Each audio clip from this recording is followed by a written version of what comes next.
So welcome everyone who already joined us and who are waiting. A positive attitude can turn a mess into message, a test into a testimony, a trial into a triumph, a victim into a victory. It is almost an year now living with COVID, and a lot of changes have happened since. One such change is a unique surge in online opportunity of international collaboration in academic forums. Today's Urogynecology workshop under the aegis of Association of Obs and Gynae of Delhi is one such endeavor. Urogynecology as a subspecialty is still budding in India, where infertility oncology have already taken front stage. There is a large scope to develop urogynecology and provide best services to the patients. I'm sure there are keen listeners out there for whom it is indeed a special opportunity. I, on behalf of Association of Obstetrics and Gynecologists of Delhi, welcome each speaker of today's webinar who graciously accepted our invitation despite their very busy schedule. This webinar is touching almost all those topics of urogynecology where we need expert opinion to decide best for our patients. Dr. Rani Thakur from UK will cover new guidelines for practicing urogynecology in this era of COVID-19. Dr. Jagdish Gandhi will make it very easy for you to understand the clinical approach to a case of urinary incontinence, which will help you to decide the right management for an individual patient. Whereas Dr. Davila from Florida will join us to show you the correct practice to prevent complications in pelvic floor surgeries, and even to manage these in the best way if you face these despite all precautions. Dr. Maru Sarvigini from Italy will shed the enigma around pelvic pain and will introduce the right way of approach to deal these difficult cases. I, with my learned faculty of panelists, Dr. Aparna Hegde, Dr. Mohan Regmi from Nepal, Dr. Geeta Mendiratta, Dr. Rajesh Taneja, and Dr. Sandhya Jain, will try to make your understanding of urodynamics easy with case-based demonstration of its utilization in deciding management in our common day-to-day practice of urogynecology. And at last, the most important component of first-line therapy, that is conservative management, biofeedback, will be explained by none other than expert Dr. Barry Bugman from Netherlands in a very methodical way. It is also an honor to welcome all national dignitaries in the field of urogynecology, Dr. Nirmala Agrawal, Dr. J.B. Sharma, Dr. Ranjana Sharma, Dr. Ragini Agrawal, Dr. Ashla Batra, Dr. Meera Raghavan, Dr. Monica Gupta, Dr. Rajesh Kumari, Dr. Vidya Bandukwala. This urogynecology workshop is incomplete without their spatial role. Actually, they are the pillars of true support as they always have been. So friends, stay with us till end to grasp this spatial bonanza of knowledge. Now, without any more delay, I hand over these proceedings to my fellow convener, Dr. Thanudeep, and request her to invite the chairpersons of the first session. Thanudeep, that is yours. Thank you very much. I feel really honored and I really feel privileged that I have been given this opportunity to introduce the highly esteemed personalized guests amongst us today. For the first session, which will be hosted by Dr. Nirmala Agarwal and Dr. Rajesh Kumari, I feel privileged to introduce Dr. Nirmala Agarwal amongst us. Dr. Nirmala is the chairperson of the RCOG North Zone, and she is the head of Department of the Obstetrics and Gynecology Society and of the Sant Parmanand Hospital, Civil Lines, Delhi. And she's trained in laparoscopy from Glasgow and Kiel, Germany. And she was a former secretary to Delhi chapter. We welcome you, ma'am. And we also want to introduce our second chairperson of today for this session, that is Dr. Rajesh Kumari. She is an associate professor at the All India Institute of Medical Sciences, New Delhi. And she has a very keen interest in high-risk pregnancy and urogynecology. And she has many papers and many credits in the national and international journals. I welcome you both, ma'am. Now, may I please request Dr. Nimala Agarwal ma'am to introduce Dr. Rani Thakkar ma'am. Dr. Rani Thakkar, she is well known for her work on OSE along with Dr. Sultan. She is a urogynecologist in subspecialist, consultant obstetrician and gynecologist at Croydon University Hospital. She is honorary senior lecturer at St. George University, London. She is president of IUGA and senior VP RCOG.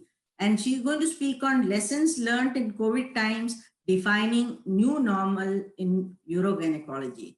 To you, Dr. Rani.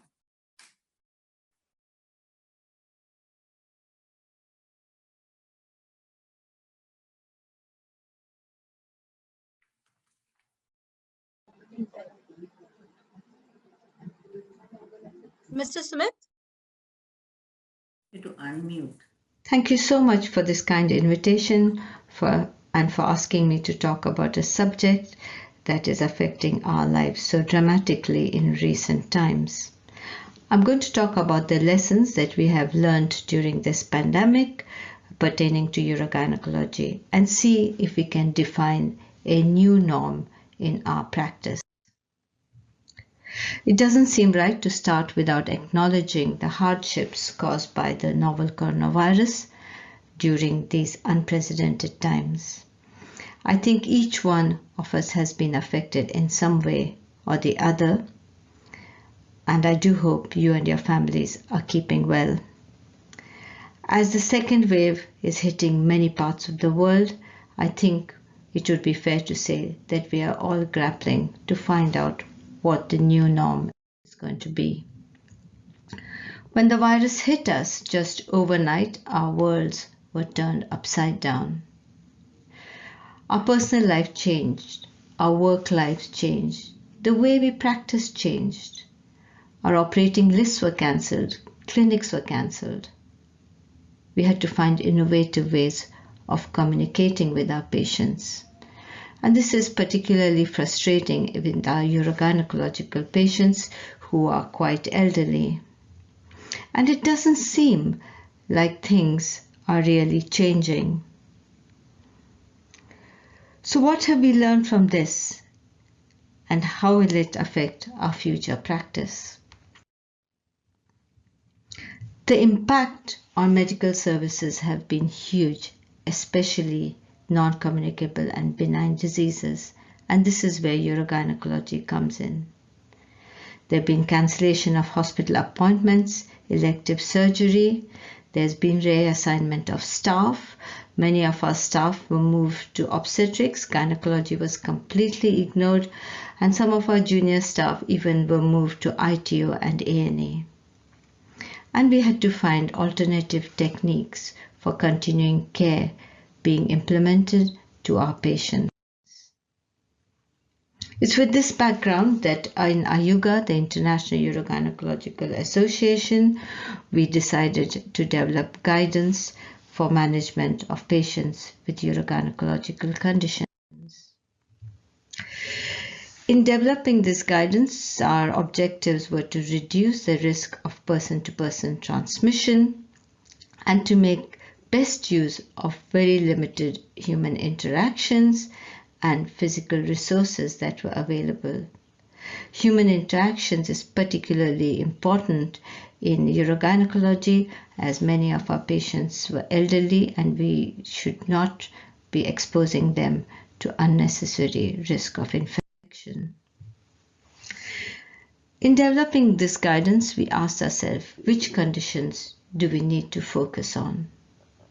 So we selected the most common conditions: urinary and anal incontinence, urinary tract infections, and prolapse.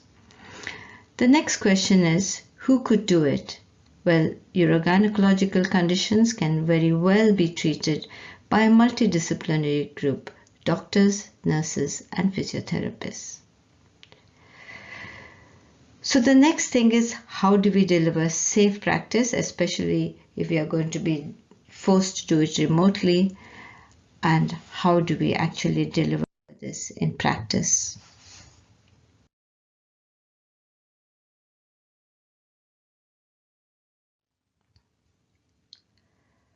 So what is safe practice? We needed to look at red flag symptoms because surely these patients needed face-to-face appointments. True, elective lists were cancelled, but within that, were there some patients that really need to be seen or operated on? It was important to treat acute problems and avoid physical contact, and continue to supporting our patients, because during this pandemic, especially the elderly have found themselves in very vulnerable and lonely positions. To do this, we had to review all the resources available. We had to review questionnaires, we had to review any modern technology, such as telemedicine, any apps available. We looked through all our information leaflets, bladder diaries, every single resource that was available. And modern technology served us well. We could use phone calls, we could use video conferencing, but as far as our urogynecological patients are concerned, it's important to bear in mind that some of them may have physical disabilities. They may not be actually able to manage modern telemedicine, modern technology, and some of them may have hearing issues as well. And also we need to bear in mind that there are different socioeconomic groups, and some of them may not have access to modern technology. So how do you assess urinary incontinence? Well, I'm not going to go into great detail of how you take a history because you're all familiar with this. But obviously you want to find details about the type of incontinence and also look for risk factors. If it is possible, it may be a good idea to send a questionnaire prior to the appointment, or even a bladder diary. Initial assessment can be done using telemedicine, either a phone call or video conferencing. And obviously it's vitally important to look for red flag symptoms such as visible hematuria, bladder pain, suspected fistula, previous surgery, or urinary retention, because these patients would need a face-to-face appointment. What's important when you're taking your history is to find out if they have new onset cough or diarrhea, because these could be a red flag for COVID infection. And if you do pick up such a thing, obviously the patient would need to be sent for tests to detect whether they have acute infection, or maybe to hospital even. It is possible to give advice about lifestyle interventions over the telephone, such as caffeine reduction in women who have overactive bladder. They should be advised to modify their fluid intake. We do know from anecdotally that a lot of patients sitting at home were tending to drink a lot more fluid, especially if it contained sugar. The other problem was increase in weight during the COVID, and it has been suggested that people tended to put on at least 2 to 3 kilos during the pandemic as they were shielding or not leaving their homes. We do know that reduction of weight, a BMI of less than 30, is associated with improvement in urinary symptoms, and also encouraging them to take daily exercise. If you are going to do physical and behavioral therapies over the telephone, you need to assess whether this is actually feasible, because in some cases the patients may not understand what you're trying to say. In the current climate, where face-to-face consultations are not possible, it is possible to do this over the telephone via video consultation. You could also use specific apps known as, for example, the Squeezy app.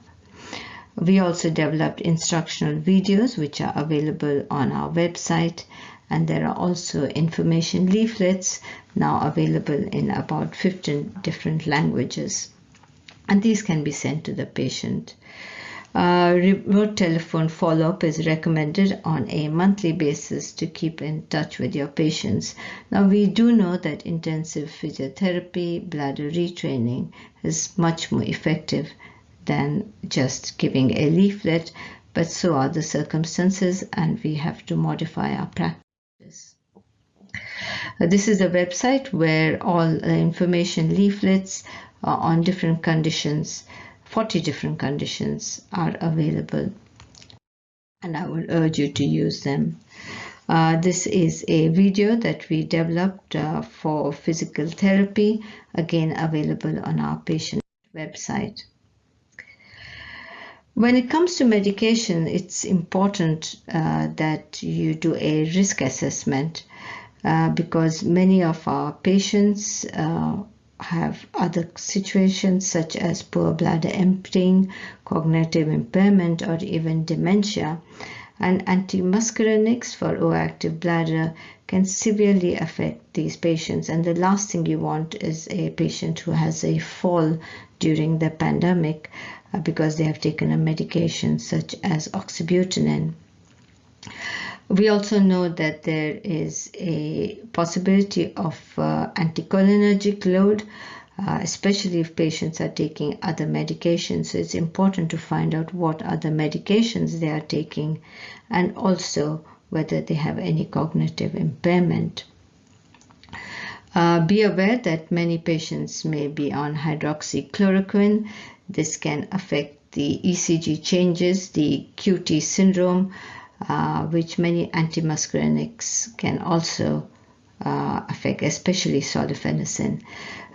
So instruct your patients that if they are getting admitted to hospital, they must take their prescription with them. Again, a review every 4 weeks is recommended, and if there is no improvement, the patient will need a face-to-face appointment, but I think it would be fair to say that this could take place after the pandemic or when it is safe. What about uterovaginal prolapse? Remote consultation is quite difficult, especially if they have a huge prolapse.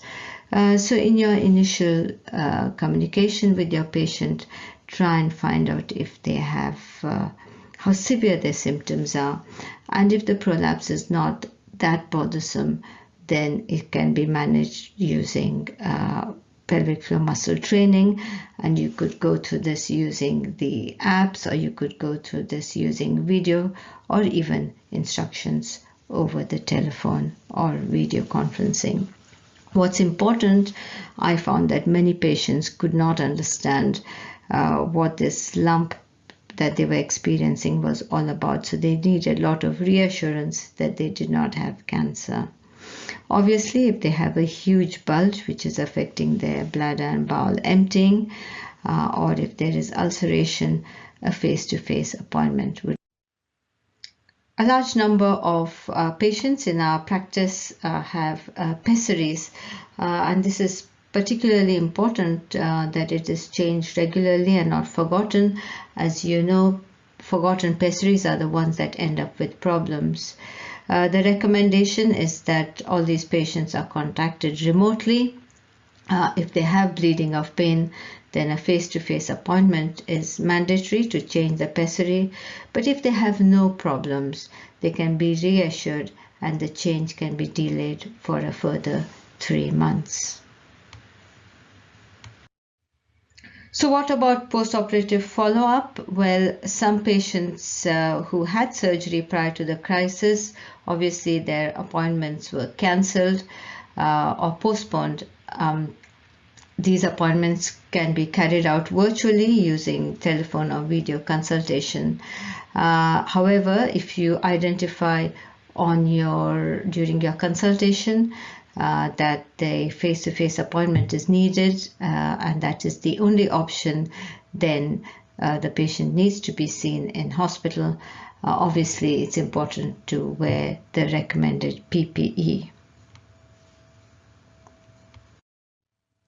So what is the evidence that video conferencing is effective? Well, this is a randomized study that was published comparing video conferencing to office visits 30 days after surgery. They used a patient satisfaction questionnaire to evaluate the outcome, and they found that post-operative virtual clinical encounters are non-inferior to the traditional office clinical encounter for patient satisfaction amongst patients undergoing pelvic organ prolapse surgery. So now it's time to reset, recover, and restore. And I would urge you to refer to this document published by the RCOG, wherein services have been prioritized in all aspects of obstetrics and gynecology. But they've looked at outpatient assessment and also surgical procedures.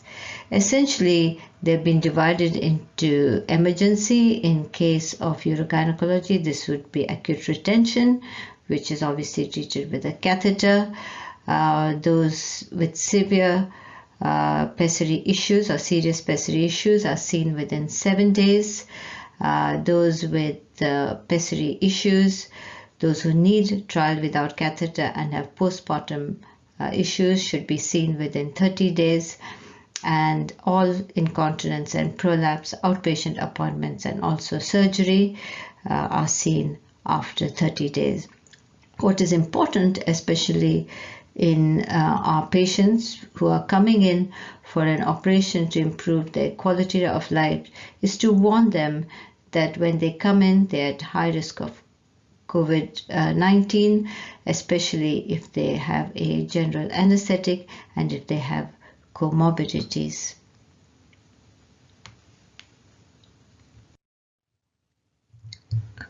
So what is the new norm going to be? Well, there is growing evidence that telemedicine in urogynecology is of huge benefit. We know that behavioral, medical, and conservative management will be valuable as first-line virtual treatments. By virtual, I mean telephone or video appointments. There will be certain conditions that will require different treatments in virtual settings. For example, you may have to give antibiotics without actually testing the urine, and there will be some that will require in-person visits, such as those with acute conditions or those that are severely distressed. As the cautious breeze of change is heading our way, we need to evaluate provision of our services. The legacy of this awful condition must be that we review, we refresh, and we discard some of the old ways of working. Our profession, the medical profession, has gained trust due to the demonstration of sacrifice and resilient leadership that we have shown. And I think it's time for us all to rethink how we practice medicine. Thank you so much. If you're not members of IUGA, the International Urogynecological Association, I would urge you to join IUGA. There are lots of benefits of doing so. Many of you are aware of this. Come and become part of our multidisciplinary family. Thank you very much. Thank you, ma'am. Thank you very much, ma'am. And now I would request Dr. Rajesh Kumari to please take the question answer session for this particular session. Dr. Rajesh Kumari is there with us. I think she is muted. I have a question, ma'am. Can I ask with your due permission?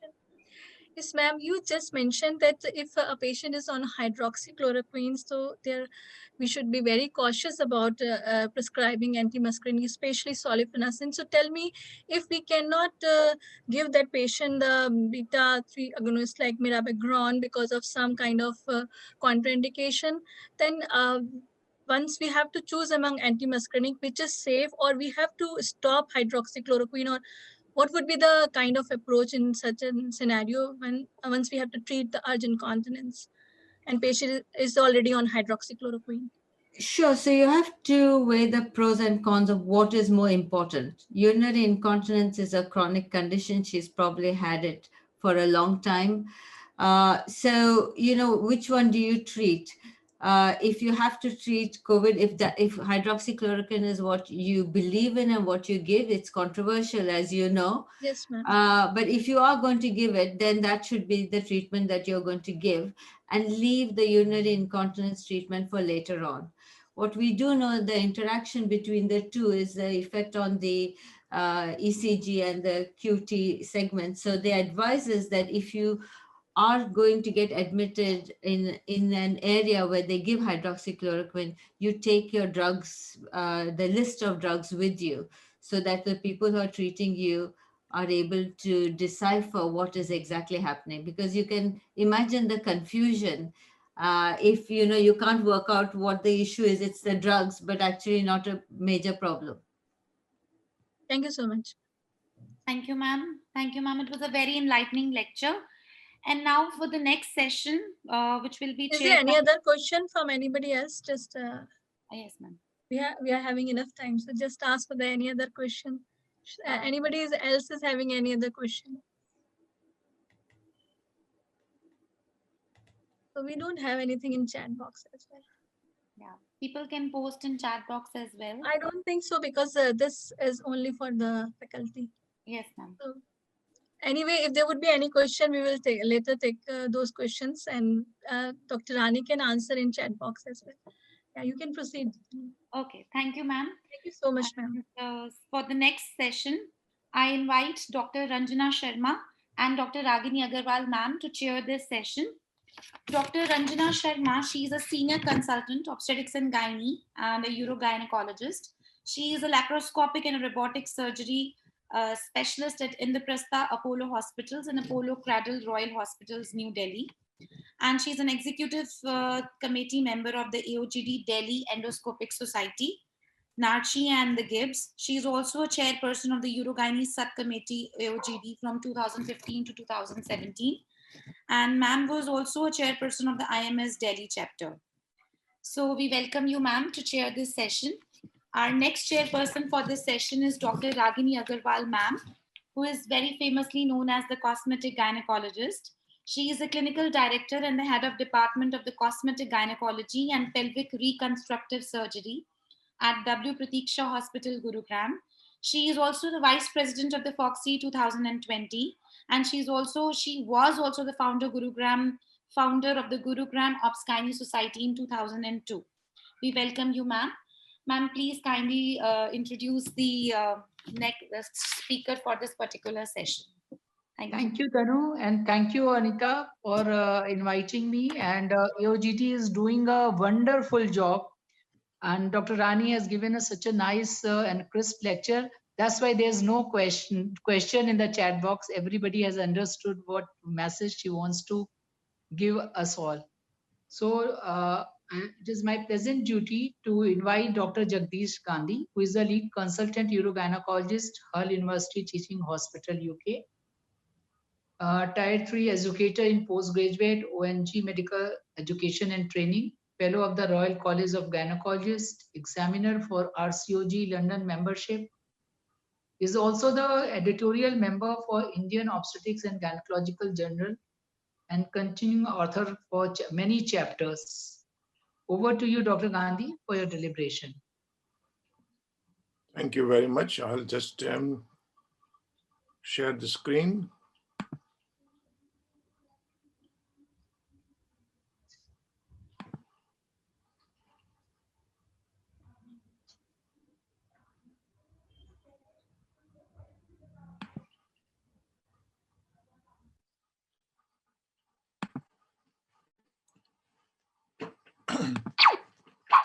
Good morning from UK and good afternoon in India.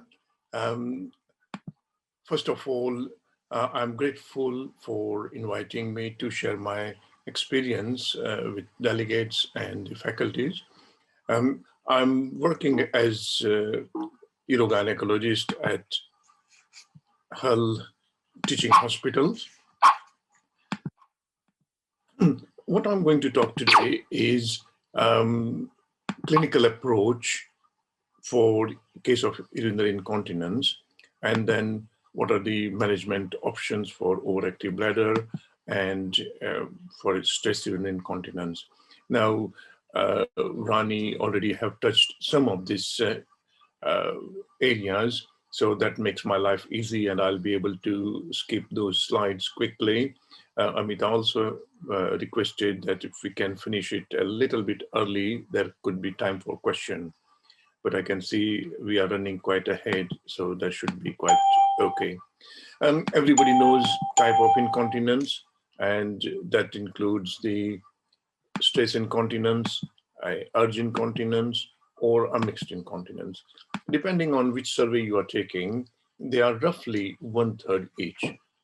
Also, according to the age group, there could be a difference in stress incontinence age, which is in earlier years, or indeed in later years of life, urge incontinence is quite common. The basic way how it works, as everybody knows perhaps, is when there is a detrusor overactivity, pressure inside the bladder builds up, and that leads to a leakage.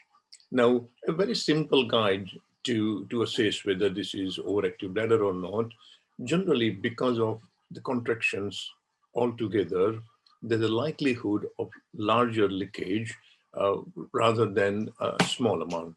So if you've got a patient who floods out completely, there's a more chance they're the overactive bladder, as opposed to urinary stress incontinence, where the sphincter mechanism is probably not working, and hence, when there is an intra-abdominal pressure increase, there's a urinary leakage. So clinically, how do we assess them? Now, the NICE guidelines very clearly advises that at the outset, we need to divide the patients of urinary incontinence into either stress, mixed, or urge incontinence, which could be either wet or dry. But one can start initial treatment on basis of this. If there's a mixed incontinence, then you need to direct the treatment towards the predominant symptoms. Now, in evaluation clinical approach, first of all, symptom assessment.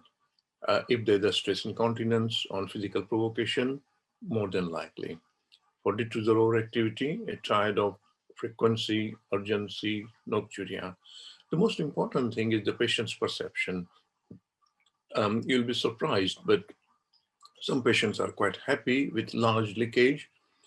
And where I work in Hull, we have got two distinct part of the city. One is East Hull and another is West Hull, similar to the East and West Berlin. And East Hull people are very tolerant. Even though they have to change the pad 3, 4, 5 times a day, it doesn't matter. Doctor, I'm coping all right. Whilst in West Hull, which is a little bit more affluent area, 2 drops of urinary leakage whilst playing tennis twice a year, it's a big, big issue.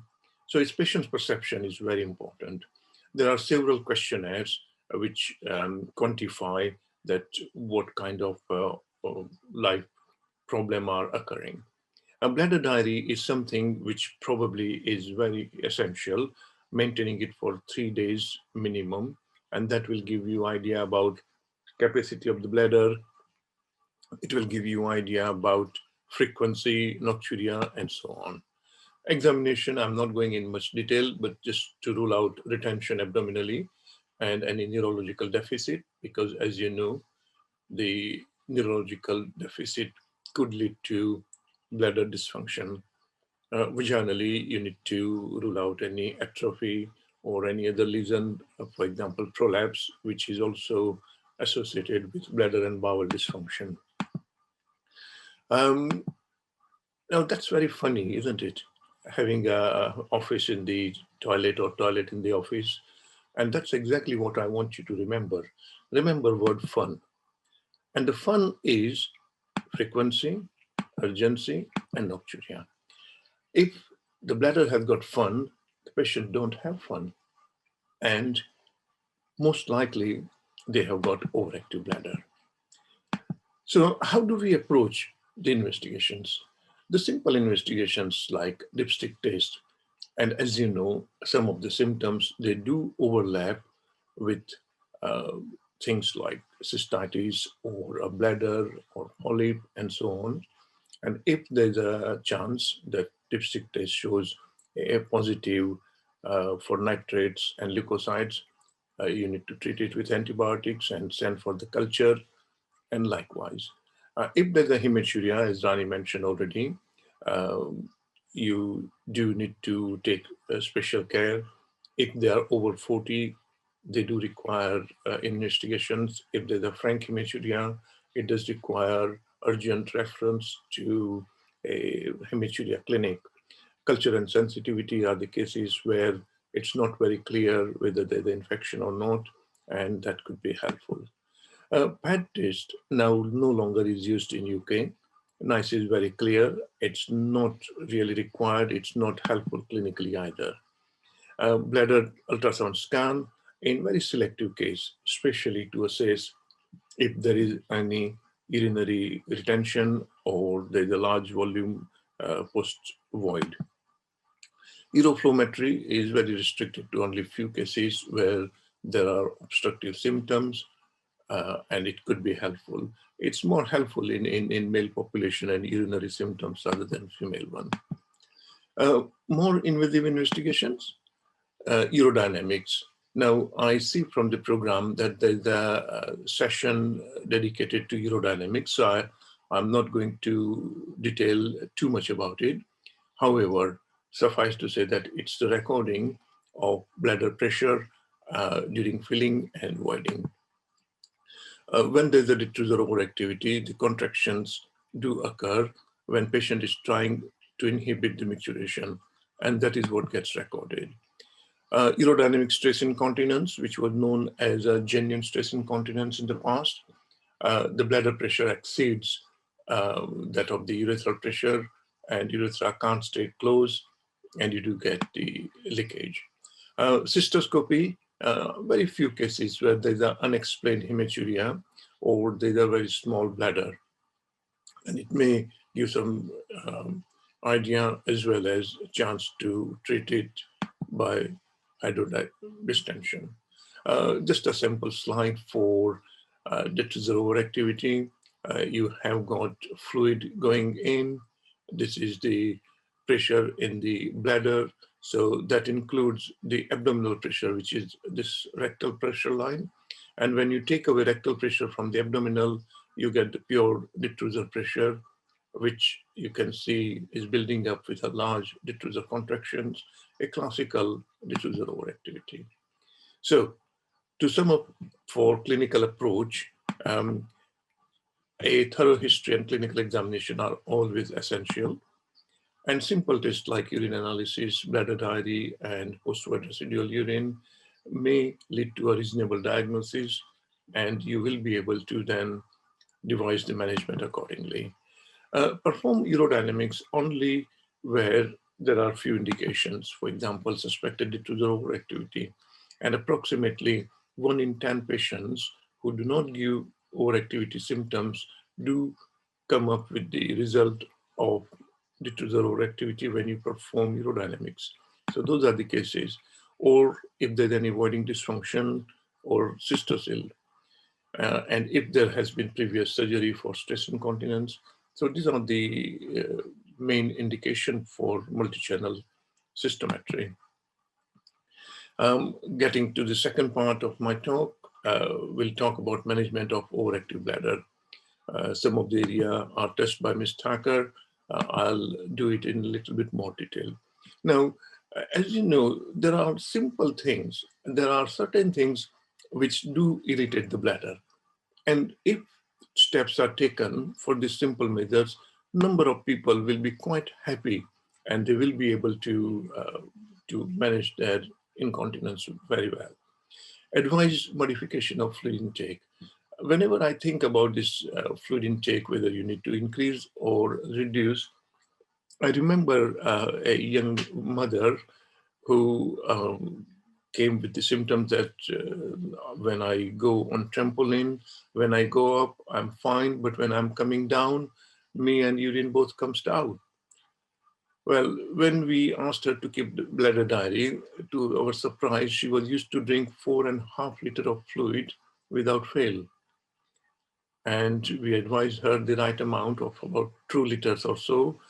And within 6 weeks, her symptoms were much, much better. So simple things like modification of fluid, alter medication. Again, no good taking diuretics for your heart at night because you will have nocturia. So you need to take the time in consideration. Treating simple thing, we talked about it. Respiratory conditions are something which you need to address because they do have profound effect on the bladder function. Avoid constipation. Now, this is something which is, I describe often as a British bowel. And very often people are really constipated. The worst case which I came across was 3 weeks that somebody was opening bowel once in 3 weeks. And I do tell them that, look, bladder and bowel, they live in a semi-detached house, what we say a row houses in India. And if one makes noises with bunged up stones like bowel, feces, other one will get disturbed. And this is where you need to address constipation. Advice is given about incontinence pad, toilet access, and if there is estrogen deficiency atrophy, you can give HRT. So remember about incontinence, some practical helps. Just cough, caffeine, and constipation. Treat them hard, and number of patients will get benefit. Coming to pharmacological medication management. Now, this includes anticholinergic drugs, and as you know, there are a number of them for many, many years, oxybutynin, sulfasalazine, and likewise. Unfortunately, they do have side effects, and very effective drugs like oxybutynin, unfortunately, have got profound side effects. We did hear about the acetylcholine, the load as well, but the common side effects in some people dry mouth, esophageal reflux, constipation, headache, dry eyes, drowsiness, and exacerbation of narrow angle glaucoma. Now, there is sort of most people think that once there's a glaucoma, you can't give anticholinergic. That's not quite true. It's just the narrow angle glaucoma which gets affected. So it is a good idea to check which kind of glaucoma they have. And it is not advisable in children. And if you have got liver disease, it's you need to be careful. It may not be able to use it. The another drug which is not anticholinergic, it's a beta-3 adrenoceptor agonist, which does help by relaxing the muscles. The efficacy and side effects are much better than anticholinergics, and 97% of bladder receptor are beta-3 adrenoceptor. So the way it works is in cholinergic pathway, the anticholinergic, antimuscarinic, they go and block the receptor and inhibit the contractions. Whilst in adrenergic or alpha agonist one, where it activates the receptors and relaxes the detrusor muscle. Just simply putting it, it's like giving somebody an anxiolytic when they have got anxiety and getting it down, or asking them to take different approach like yoga or exercise to have their relaxation. And similarly, the mirabegron does relax the bladder. I'll just touch base about Botox for overactive bladder. It is talk on its own really, but nonetheless, there's a possibility of improving their life. So it is a botulinum A toxin, and it temporarily paralyzes the detrusor muscles, and potentially you can use it in intractable detrusor overactivity. It starts working in about 1 to 3 weeks, and the safety and tolerability profile is excellent. There's a significant reduction in episodes of incontinence when it's compared with placebo. Most common adverse effect, though, is urinary tract infection, dysuria. In few people, there could be urinary retention and may require self-catheterization. The effect can last up to 9 to 12 months, and at that stage, one can repeat the Botox. I'll see if I can show a brief video. So using either flexible or rigid cystoscope under local or general anesthetic, needle is introduced at 20 to 30 different places, and we use approximately 200 units in 20 mils of saline, putting 1 mil at each site and avoiding ureteric orifices and trigon. And it can be tolerated very well in outpatient setup as well, although some people feel it quite painful.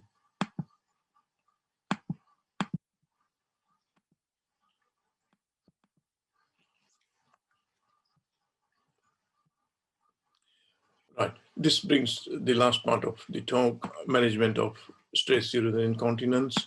Again, as I said, it is a talk on its own accord, but we'll try to go through. We have got non-surgical or surgical options, lifestyle intervention, physical therapy, and product to prevent leakage and some pharmacological management, or indeed surgical management like periurethral bulking agent, sling, autologous or cadaveric, TVT and TOT, which, as perhaps you know, in UK, there is a, at the moment, we are not able to use it, and Burst corpus suspension is coming back. So let's talk about lifetime intervention. Bowel habit, as I mentioned, stress incontinence as well as urgency does get affected, and we need to advise about it. Fluid intake, consider advising, and we again talked about it. Smoking is significantly increases both stress and overactive bladder. So when they were compared with non-smoker at 1 year, there was significant difference. If your BMI is more than 30, then you have got 4 times chance of getting problem with overactive bladder or mixed incontinence or stress incontinence when you compare it with BMI of 20-25. So advise women to reduce BMI less than 30 accordingly. There is also some research about exercise and its effect on incontinence.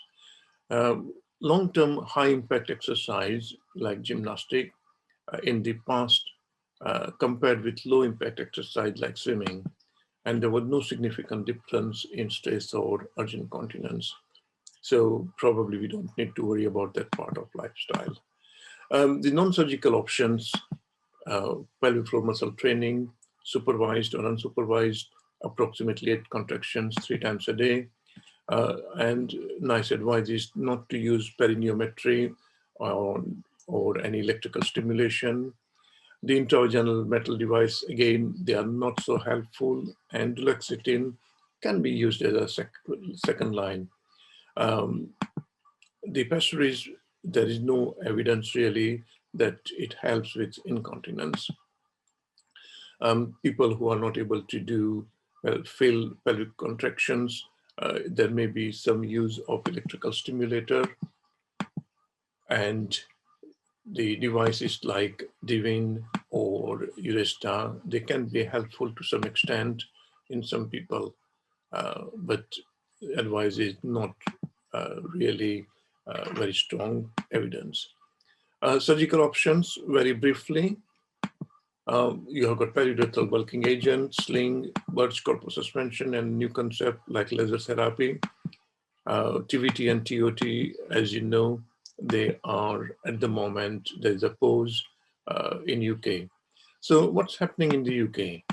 Well, synthetic tapes and mesh, where did we go wrong? Maybe we have got a wrong patient, maybe wrong diagnosis, or maybe wrong surgeon. But whatever happened at the moment, there's a pause for using the synthetic tips for incontinence and mesh for the prolapse. So bulking agent, safety is established for short term, and success rate is in region of about 50-50. The adverse effect, though, includes very minor one, dysuria, hematuria, and frequency, sometime only acute retention. So the recommendation is do consider intramethal bulking agent in selected cases and counsel them that they are not as good as tapes or slings. And that's the erythroscope and with a bulking agent which you inject and put it at 3 sides or 4 sides, about 0.5 ml each, making it 3 little pillows, which does help. Autologous sling, the placement is after taking from rectus fascia, and it has got about nearly 90% success at 3 to 15 years follow. The morbidity is there, and that does require discussing when you are removing from the abdomen. And the complications that includes urgency, difficulty passing urine, damage to the urethra in about 5 to 10%, or the wound infection. There has been a sister trial which compared with burst corpus suspension and autologous sling, and retreatment rate at 5 years for the slings was something like 4% as opposed to about 13% for burst. So it seems that facial sling probably has got a better age. And this is very simply putting, a rectus sheath is taken and it's passed suburethral in mid-urethra and stitched up at rectus sheath after fixing it up. Burst corpus suspension, as you know, it's a major operation through financial incision. It has got a longer stay in the hospital. 2 to 3 sutures are required at bladder neck to elevate it. Often suprapubic catheter drainage is required. One of the problem which has arose because of the pose on the mesh or tape is people for last 20 years or so did not use much of corpus suspension. So a couple of generations have almost passed without much training. So training is an issue, and there are measures in place to get people back on board for corpus suspension. The efficacy is quite good. It's gold standard, 80% success. And there has been comparative study for with TVT comparison and RCTs.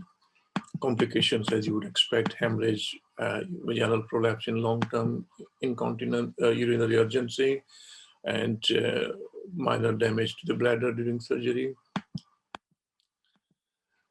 So briefly, that's the uterus, bladder, and the junction, and there are a couple of stitches on each side are placed for corpus suspension.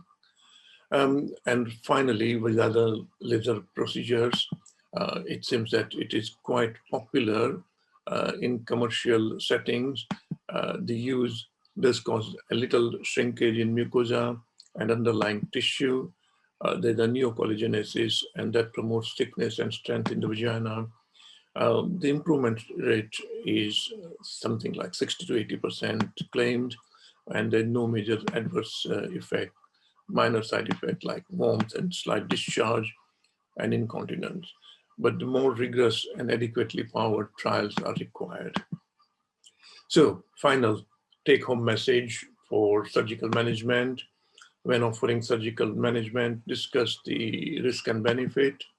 If conservative management has failed, then do offer periurethral bulking, autologous sling, and open burst corpus suspension. The synthetic mid-urethral tape currently restricted in the UK, and you need to follow up to exclude any damage around. So, although it is hopeless, there's always something which can do for urinary incontinence. And I always remember this grateful patient. She was actually a psychiatrist. She was 45, 50, and she had anti-incontinence surgery, fortunately tape done in those days. And afterwards, she wrote a very nice line to say, as I perform tango at my forthcoming wedding in December, Reg and I will thank you that I'll only be stepping on his toe and not being on them. And this is the joy people get when they get the treatment for incontinence. And that's my better half, always watching, making sure that I do my best, and says hello to Amita and Rani. And I've finished, and we can take the questions, if any. I did understood the previous comment that if everybody understood everything, there's no question, or nobody understood nothing, there will be many questions. So let's see if there's anything which I can share my experience. Thank you so much, sir, for this nice talk. And the last slide of yours with Madam is very nice. I hope you are able to hear me. Yes.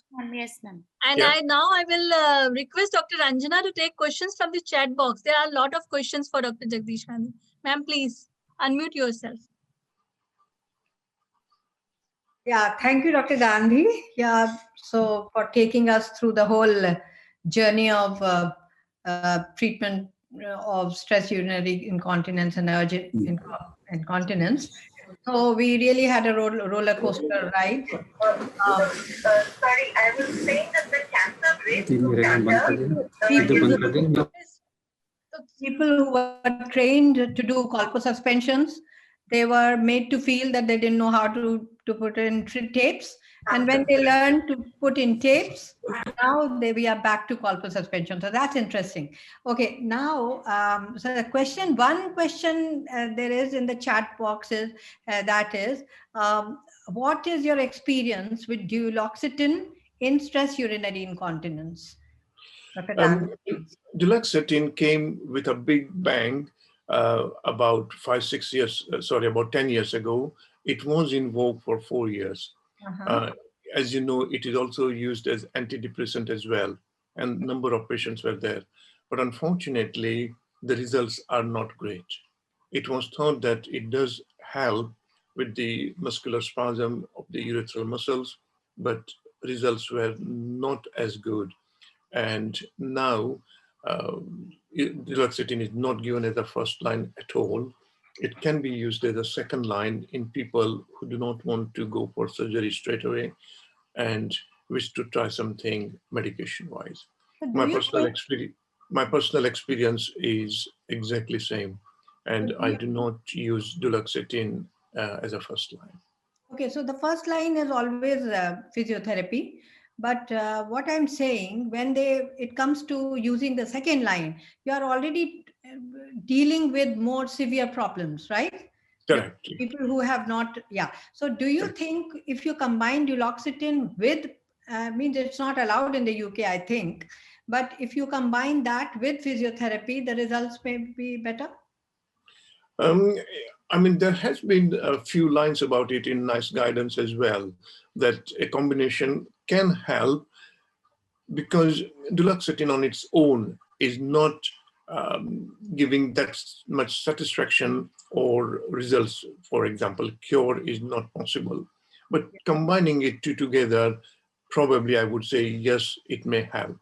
But again, when I mention about first and second line, what I meant really is not immediately before physiotherapy that you go for duloxetine.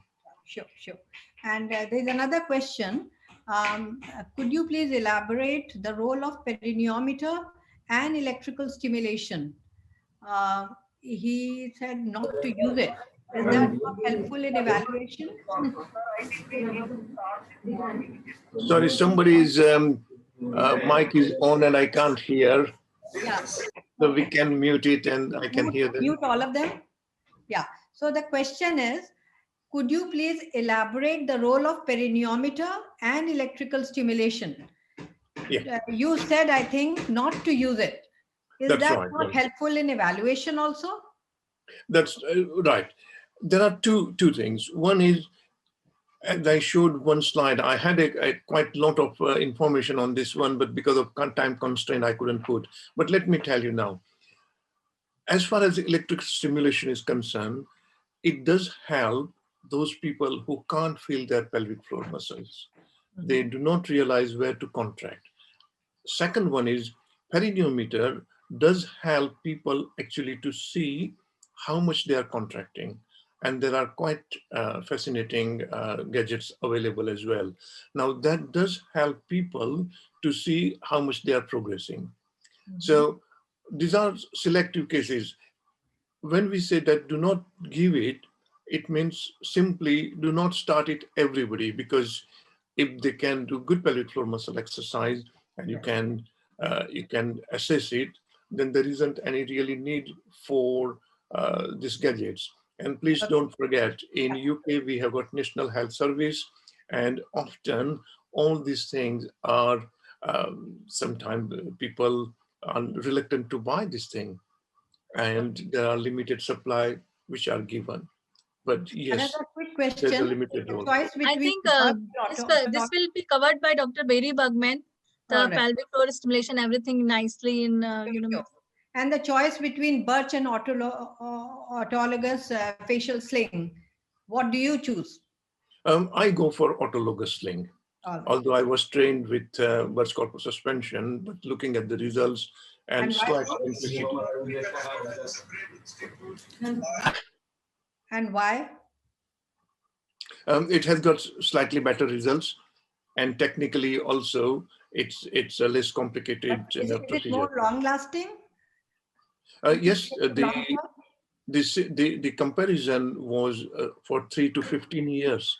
Now, I have to admit that in last 20 years, we have used only tapes. So I can't say my personal experience, but in general, people, when they compared the repeat rate, sorry, somebody's mic is on. Can we mute it, please? So when you compare it at 3 to 15 years follow-up with autologous sling, the repeat rate was something like 4%, with corpus suspension 13%. So that's one of the reasons why I go for autologous sling. Okay, thank you very much. I think we can move on to the next. Yeah. Thank you very much, sir. Thank you very much, ma'am. It was an enlightening lecture. And now we would like to move on to the next Hi, session. Dr. Yugdis. Okay. Good afternoon. Continue. Yes. For our next session, we have our esteemed chairpersons, Dr. Aparna Hegde, ma'am, who is an associate professor at the Urogynaecology at the Kama Hospital in Grand Medical College, Mumbai. And she is also a founder and director of the Center for Urogynaecology in Pelvic Health, Delhi. She is also the founder and managing trustee of Arman, which is an NGO that works in the benefit of maternal and child health. Our next chairperson is Dr. Monica Gupta. Ma'am is a professor at the VMMC and the Safdarjung Hospital, New Delhi. She has done her Urogynecology Fellowship and the Pelvic Reconstructive Surgery Fellowship from UK. And she is a secretary of Nachi Delhi for the session 2018 to 20. And she's also the winner of Kamini A. Rao Yuva Foxy Orator Award. We welcome you both, ma'am. And please kindly, Dr. Aparna, ma'am, kindly introduce the speaker for the next session. Yeah. It's an absolute honor and a privilege to introduce to you my mentor and teacher, Dr. G. Billy Davila. It'll take me half an hour to do justice to his entire CV and what he means to the field of urogynecology in the world. But because of paucity of time, I'm going to just introduce what's there in the PowerPoint that you see. So he's current chairman of Urogynecology Department, Holy Cross Hospital, Florida. And he is the current chair of Urogynecology and Female Pelvic Floor Committee of FIGO. He was a former chairman, Department of Gynecology and head of Urogynecology and Reconstructive Pelvic Surgery at Cleveland Clinic, Florida, and past president of the International Urogynecological Association. He also was a past president of FIUGA, the Foundation of International Urogynecological Assistance. He's been the past chairman and of the board and current chair of the board of the National Association for Continence.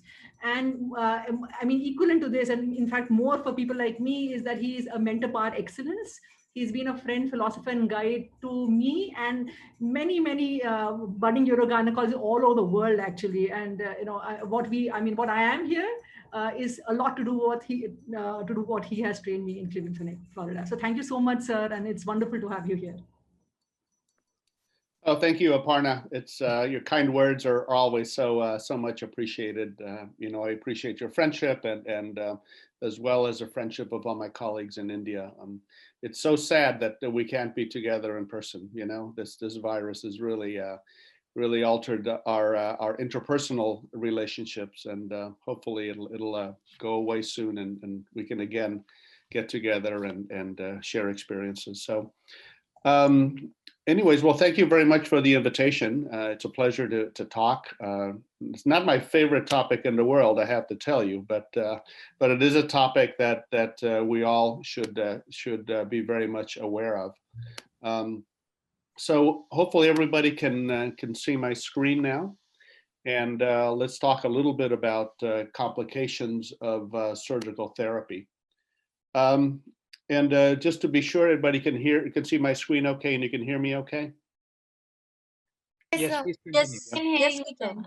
Okay, perfect. Okay. So because we're talking about complications, some devices might appear on images, etc. I do have relationships with companies, but I will try and maintain my my talks as scientific as possible.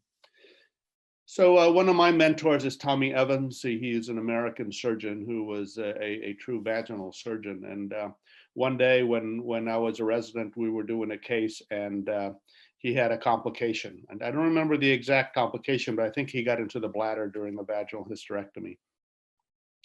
And we were all nervous and all that. And he said, if you don't have any complications, that means you're not operating enough. So this talk is appropriate for everybody in the audience. And what I'm going to do over the initial part, the initial 5 to 10 minutes, is talk about general principles about prevention of complications.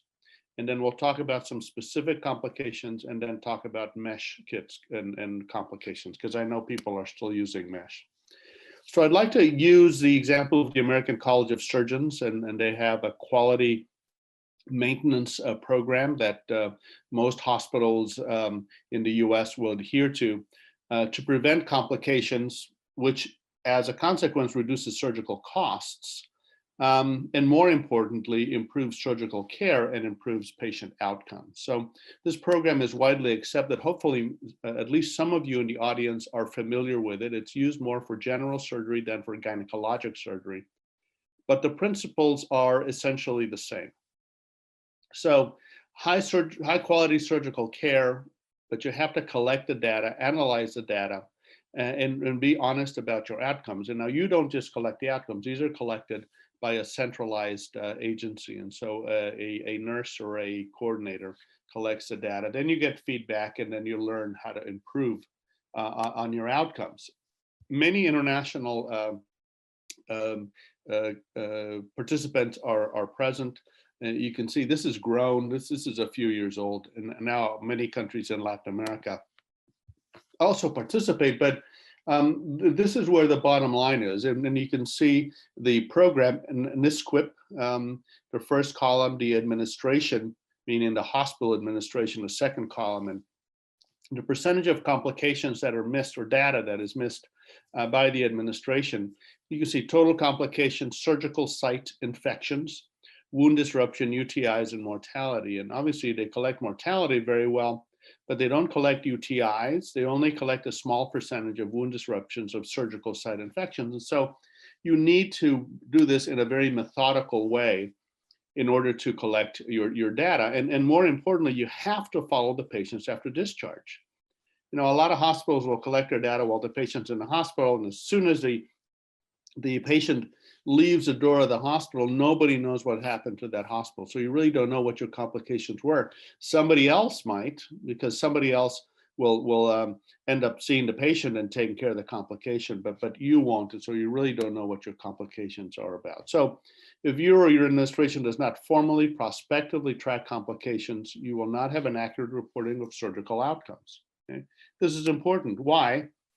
Because you'll tend to over-report your positive factors. Oh, everything went well. The typical example is the person you ask, well, how many slings do you do in a year?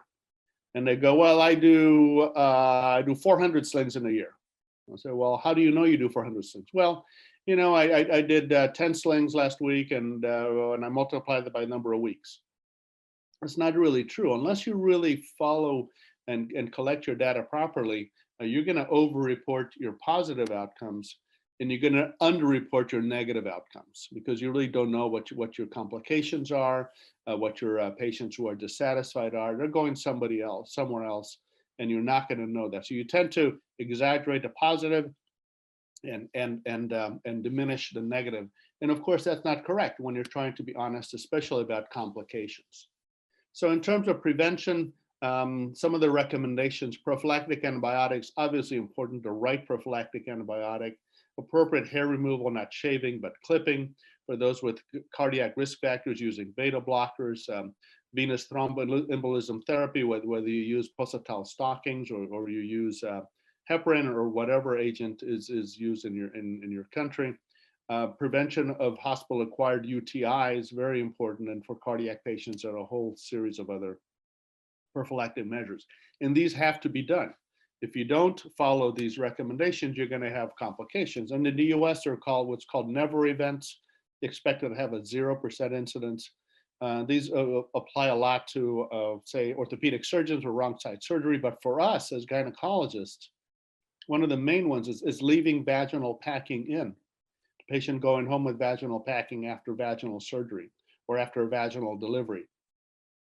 I'm sure nobody in the audience has had that happen, but I'm certain that everybody has had this experience where a patient goes home with a gauze or with a packing.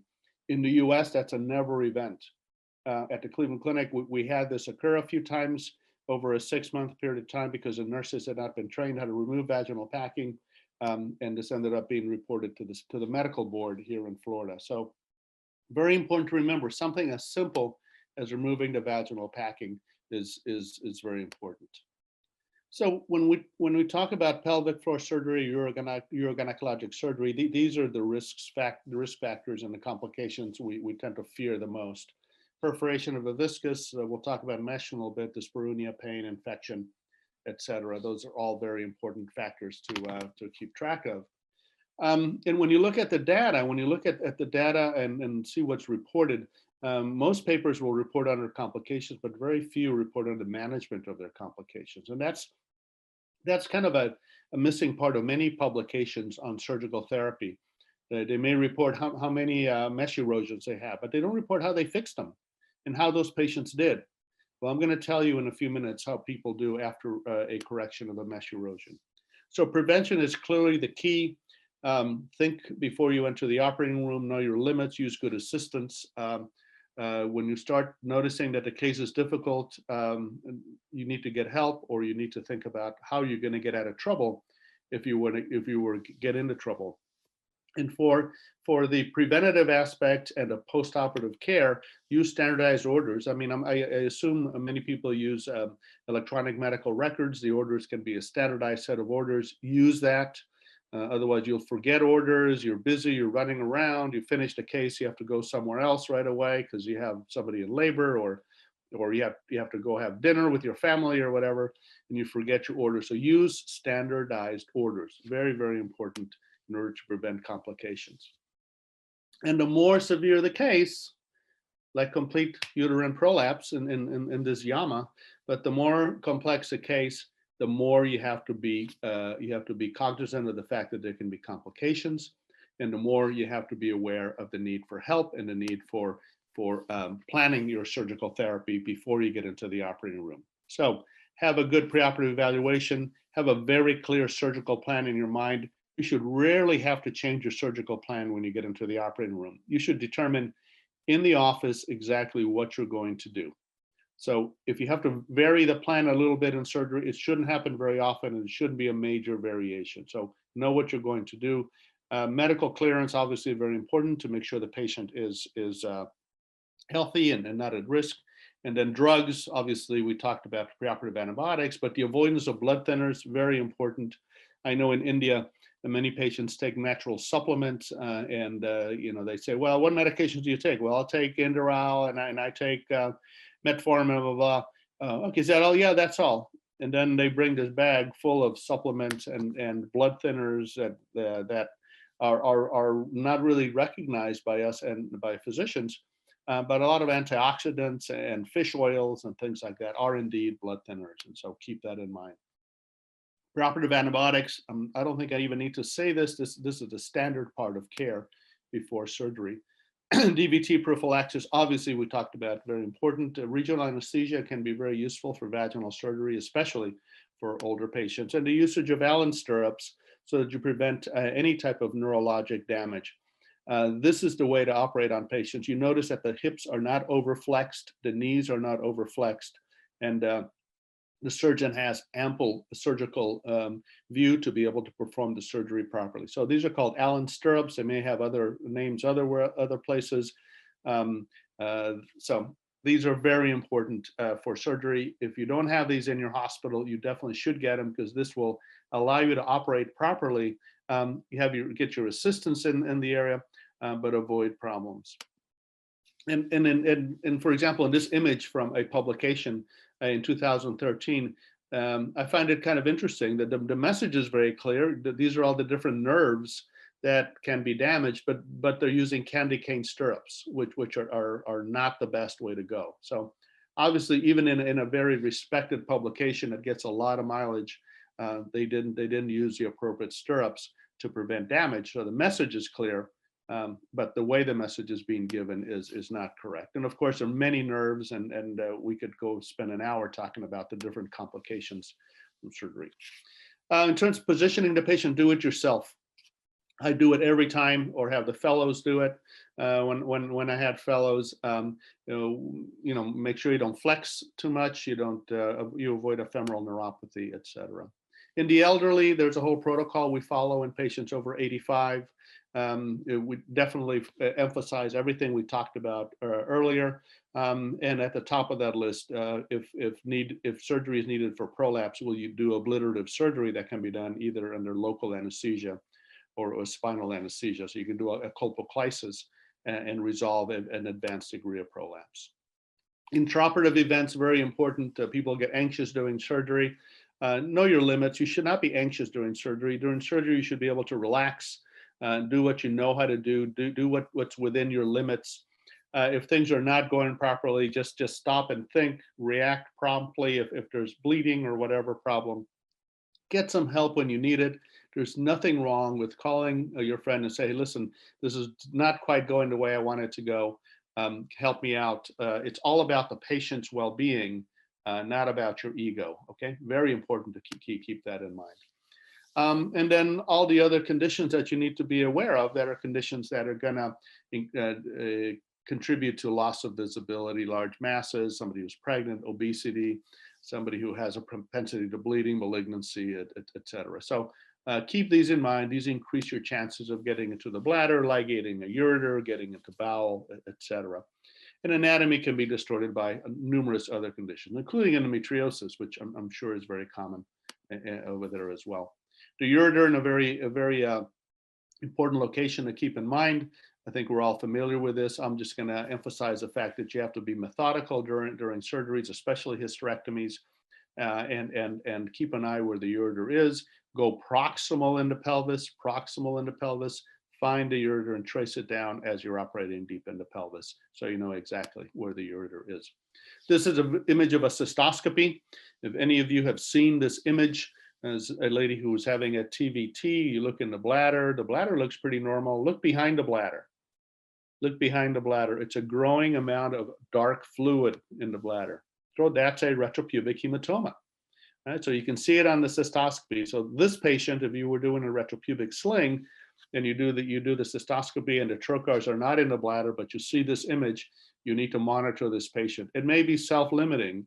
It may not be a big problem, but it is something that you need to recognize, follow the hemoglobins on this patient. And if it's beginning to drop, the recommendation is work with your interventional radiologist to be able to embolize the vessels. If you open the spacer retinas, you're probably not going to find a vessel, and you'll be making a big incision, whereas an interventional radiologist can easily find a bleeding vessel and embolize it for you. And this is the reason. On the right-hand side, there are the trocars. You can see from an intraperitoneal view, but if you were to lift the peritoneum off, some patients can have these very complex and tortuous vessels, which can obviously bleed a lot, especially when performing blind retropubic type sling procedures. How about fistulas? A major fear because of the medical legal implications. So here are two patients with fistulas. Are fistulas avoidable?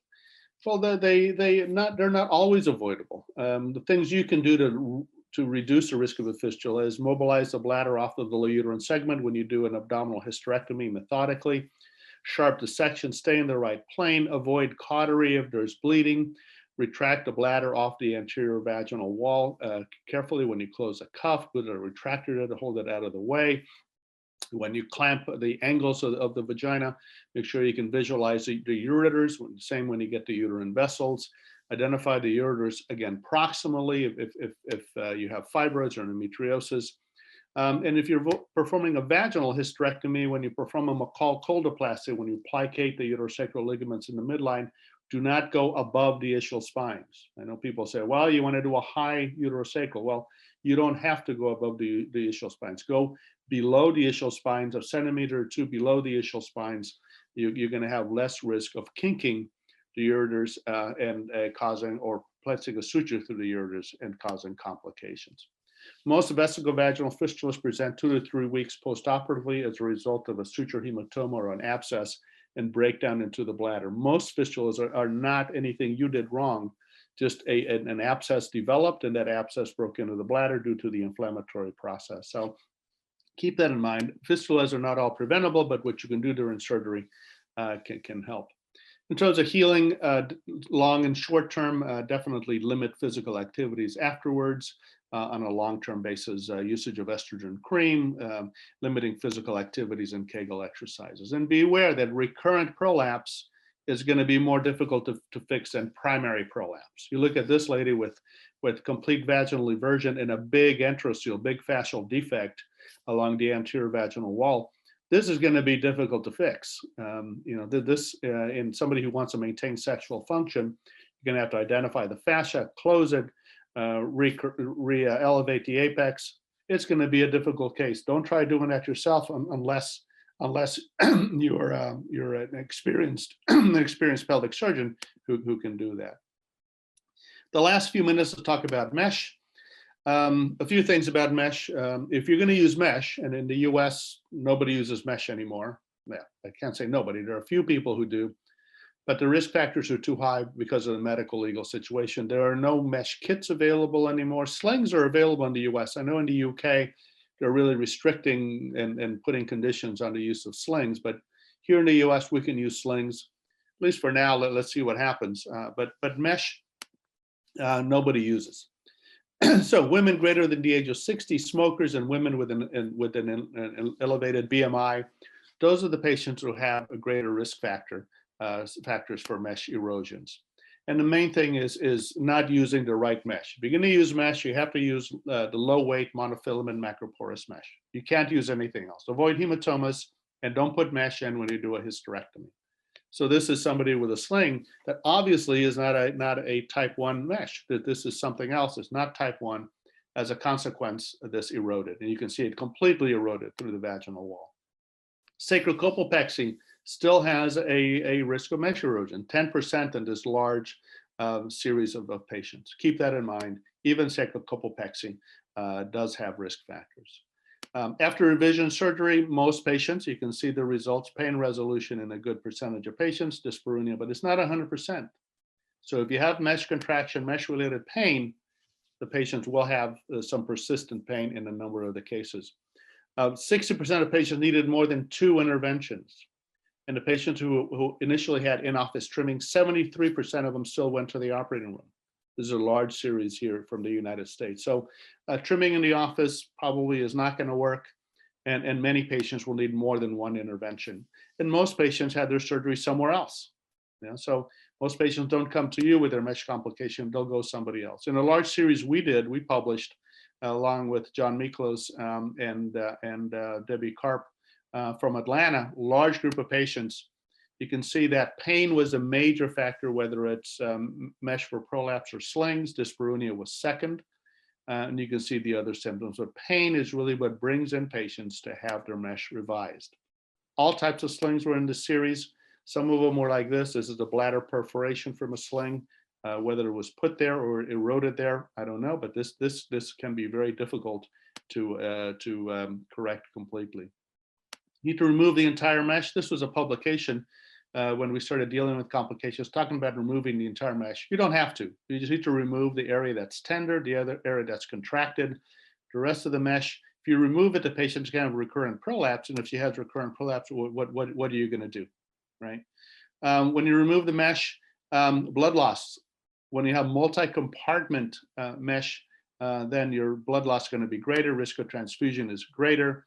There's only a 50% chance resolution of all the symptoms. Mesh exposure can persist in 95% and pain can present in 50%. So let me just pass on over these, talk about the medical legal climate. Postoperative dyspareunia, I just want to talk a little bit about vaginal strictures. And this is a typical image that you'll see. You perform a vaginal procedure and you get a little tear. You can see this little tear here. And your temptation is going to be to close this tear by putting your needle there, right? That's the edge of the mucosa. What I'm going to tell you is don't do that. You want to fix a tear as you close the mucosa. So instead of putting the suture at the bottom of the tear, put it at the top of the tear. So when you close this, it's going to close a tear, and you won't get a stricture. Does that make sense?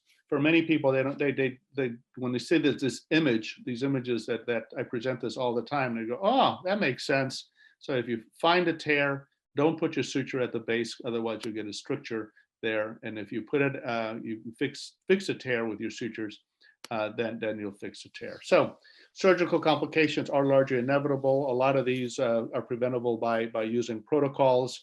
Know your limits. Early detection of complications is very important. Discuss these with the patients. Slings have their own complications, as does mesh. So I'm probably preaching to the choir to many of you, because many of you are careful surgeons. This is the new journal that I'm editing. Invite you to use us to send your papers that you want to publish to the journal Clinical OBGYN. You can see the website there. And I think I'll be done with it. Yes, this is my buddy. Does age make you wiser? I don't know. I think the older I get wiser in terms of surgical complications. As he's gotten older, I don't know. We'll see what happens in our country. It's a little embarrassing to talk about politics from our country because of all the problems. So I'll finish up there. Thank you for your attention. It definitely was a pleasure talking about a topic that nobody really likes to talk about. So I know I went a couple of minutes over, but I'm happy to answer any questions. Dr. Willie, it So- was indeed a wonderful talk. And Monica, before you are going to ask question, I want to pay special thanks to Dr. Willie, because he joined us on such an odd hours of early morning at 5:30 a.m. and we were keeping our finger crossed whether we would be able to have him or not. And There's good coffee. So, thank you so much, sir. And your talk, as usual, is so informative. And now I ask Dr. Monica, please, you can proceed for the questions. thanks, Amita. That's exactly what I was going to say, that Dr. Willie, though you said that, it's not a very great topic to be talked about, but I'm sure there are many people who are just waiting to hear from your experience, and it's indeed, nevertheless, a very important topic. Though we need to be a very careful surgeons, but even in best of hands, complications do happen. So, and I can say that from my recent experience of fellowship, that as you very rightly said, sir, that follow up, which is very, very important. You will never come to know about your complications unless you actually follow up with your patients, and reporting of never events. There's no two ways about emphasizing that. So thank you. And it takes a real effort to Yeah. follow up on the patient. To come up Monica, with please these take Don't questions. come in, Absolutely, it's sir. a this that is we haven't closed that circle, you know, in terms of our patients. You assume they're doing well, you know, and it's not always the case. yeah, indeed. So if you could answer a few questions which you have here. So one of the questions is how often the anticoagulants are being used in post-op period, your experience about it for, thromboprophylaxis after especially vaginal surgeries. Right, but they're very well-defined protocols. The American College of Surgeons has protocols. We use pulsatile stockings, anti-embolism stockings on everyone. Not the just the white stockings, but pulsatile stockings on all of our patients. If they're high risk, we may use heparin. Here in the U.S., the hospitals have pretty strict protocols for all these things, and I'm sure in India many hospitals do as well. But if your hospital doesn't have protocols where it clearly defines, what type of thrombolytic or thromboembolism prevention needs to be utilized on a patient based on age, cardiac risk factors, et cetera, then have those very clearly outlined. But 99% of the time, the pulsatile stockings are satisfactory. Okay. Another question. Okay, Dr. Jagdish has to say something, sir. Yeah. So please unmute yourself, Dr. Jagdish. In UK, we have got standard protocol for all the gynae major surgeries. It's a 14 days, and in cancer surgery, it could be up to 28 days. Low molecular weight heparin like fragment is given. So it's very standard, and this is on top of mechanical the prophylaxis as well, like stockings and so on. Okay. Yeah, but if patient is on anticoagulant, then obviously this regime changed slightly. No, certainly, but what I see many places in the world is the stockings that are too tight, or the stocking goes in, and at the top of the stocking there's this tourniquet, right? And the tourniquet is doing more harm than good. So I tell them, if you're going to use those stockings, don't make sure that tourniquet, that elastic band at the top of the stockings is not too tight, because that'll just going to create venous stasis and increase the risk of a clot developing. Thanks, sir. Another question for you is how wise it is to do cystoscopy before, procedentia procedure or vaginal hysterectomy. So that's a very interesting question. Not the question whether you do cystoscopy at the end of the surgery, but before the surgery. And Don Ostergaard trained me, and he does cystoscopy on everybody at the beginning of surgery. And he and one of the fellows published something, I think it's been about 5 or 10 years ago now, where the incidence of abnormalities on preoperative findings was not that low.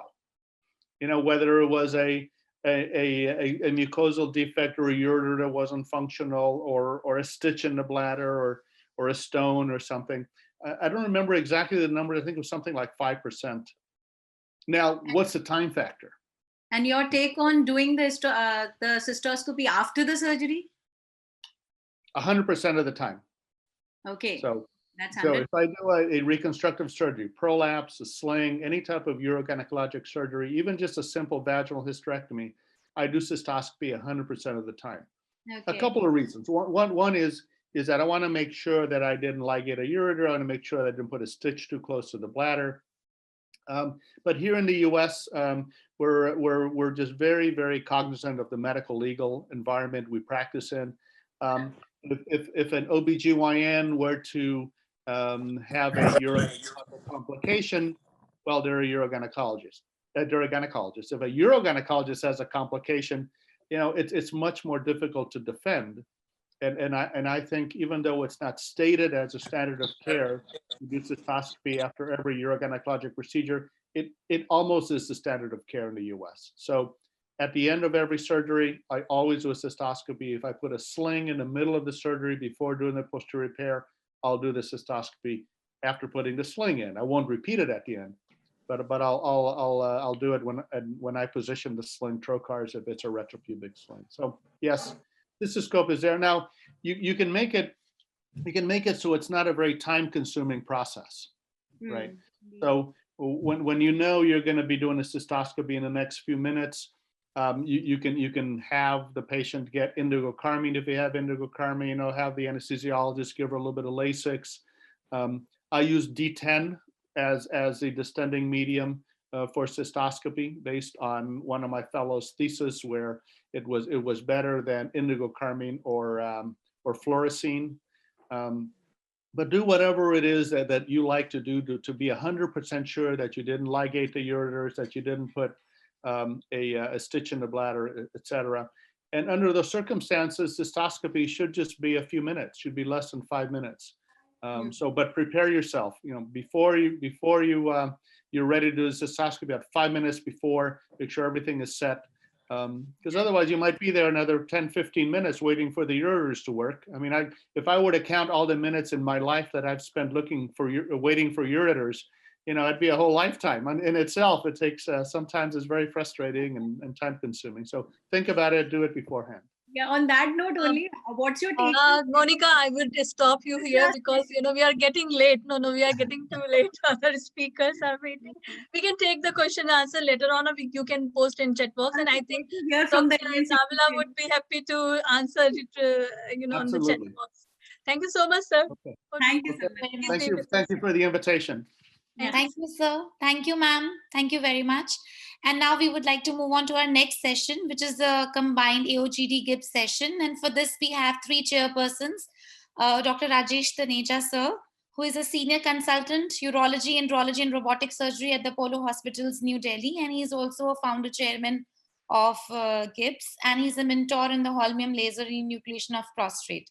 Our second respected chairperson is Dr. J.B. Sharma, who is a professor at AIIMS, New Delhi.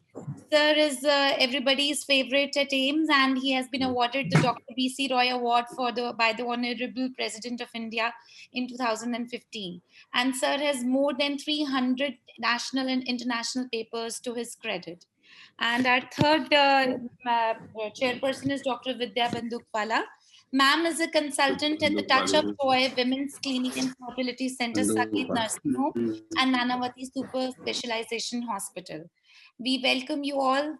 And now may I please request Dr. Rajesh Taneja, sir, to please introduce our next speaker. Thank you very much, Dr. Amita Jain and AOGD for inviting me for this session. And I have just enjoyed the past talk that was very nicely done. So before wasting time, I would invite my dear friend, Professor Mauro Servini from Italy, Rome. So Professor Mauro Servini is a founder member of Interstitial Cystitis Society of the Europe, which is now International Society of the Study of IC, and he's the vice president. He's also the director of Female Pelvic Medicine and Reconstructive Surgery Center at Pontino, Italy. And he is the president of International Board of Mediterranean Incontinence Pelvic Floor Society. He's also the co-founder and on the executive trustee of the executive board of the ICS.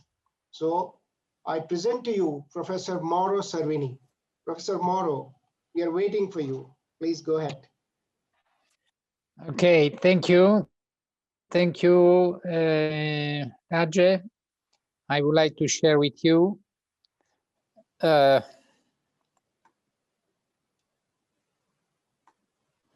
you see? Yes, we can. Okay. First of all, I would like to thank the organizing committee and the scientific conference group for inviting me and to treat one of the more controversial aspect of the pelvic floor, the pelvic pain. And the title is "What Should Be My Approach to Deal?" These are my disclosures. And we start with the chronic pelvic pain definition, that is a non-malignant pain perceived in structures related to the pelvis of either men or women, and the pain must be continuous or recurrent for at least 6 months. Sorry. Okay. Looking at the prevalence can arrive up to 43% with the repeated absence from work up to 32%, with the decreased fertility that can arrive to 64%, and the cost is unbelievable, 65 billion, not million, but billion a year. It's like a COVID pandemic era. Now the chronic pelvic pain is a pandemic worldwide, and unfortunately, there are not so many specialists on this troublesome problem. So it's very welcome to have a lecture on this sense in this webinar session. The medication consumption and gynecological surgeries of women with pelvic pain are 4 times higher, and only 40% of women consult a physician with an improper diagnosis that can arrive up to 70% of time. This is the first note. The majority of women with chronic pelvic pain have no obvious etiology. You see, only in 40% of cases there is a confirmed diagnosis, while in 61% of cases there are undefined etiology. One of the cause is the anatomical cause. Is one of the more recent observation. The laxity in uterosacral ligaments that cannot support the nerve plexus, and with the gravity pulls on nerve to cause pain in T11, L2, S2, F4 distribution that is usually relieved on lying down position.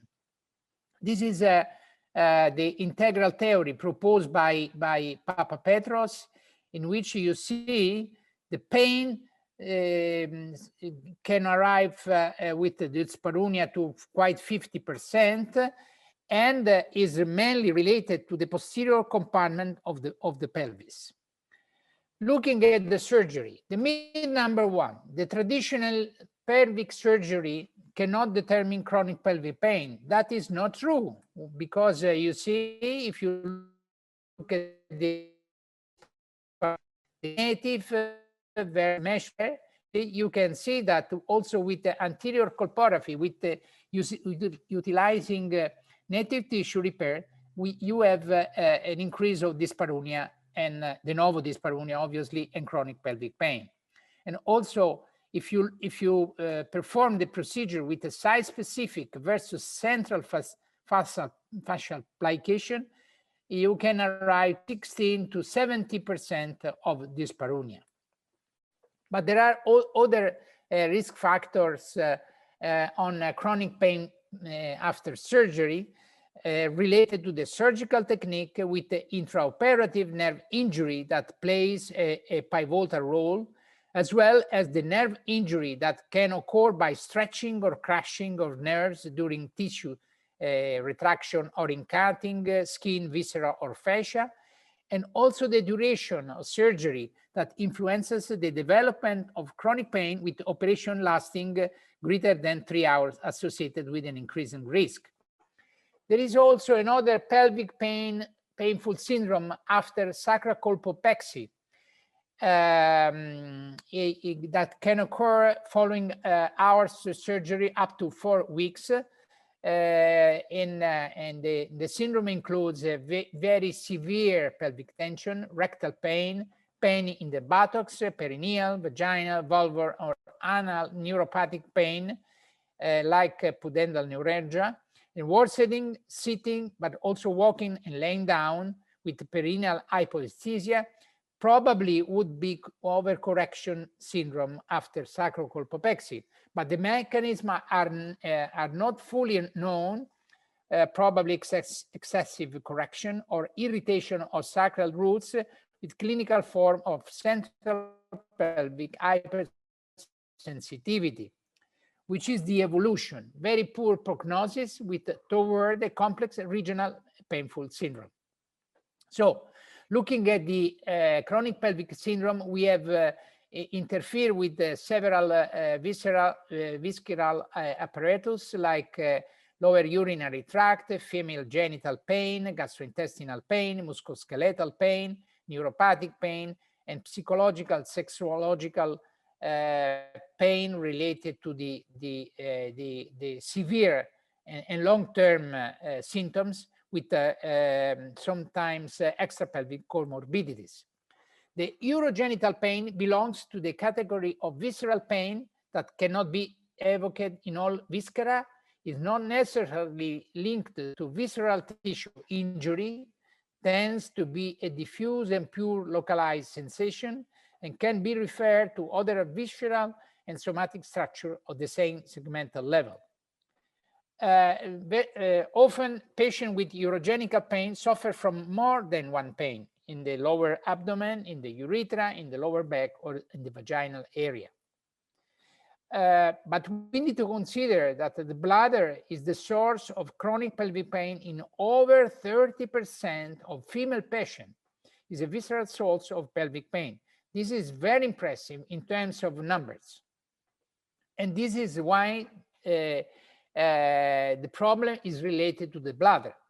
The European International Society for the Study of Interstitial Cystitis define the bladder pain syndrome as pain related to the urinary bladder accompanied by at least one other symptom, such as daytime and nighttime frequency, exclusion of confusable diseases as the cause of the symptoms, and cystoscopy with hydrodistension and biopsy if indicated. This is the classical form of bladder pain syndrome with the urinary frequency, urgency, nocturia, relieved by voiding with no infection, and this is not difficult to make the diagnosis for classical cases. But there are also non-classical cases with BPS symptoms that should be suspected. Pain is not claimed by the patient with a persistent urinary frequency, urgency, nocturia, and suprapubic discomfort following acute cystitis, as well as refractory overactive bladder dry with patients with urgency frequency and refractory to medication for overactive bladder. So you need to think and to consider that can be a patient with BPS-IC. The syndrome is typically diagnosed in late in disease continuum because from the development of symptoms to the final diagnosis can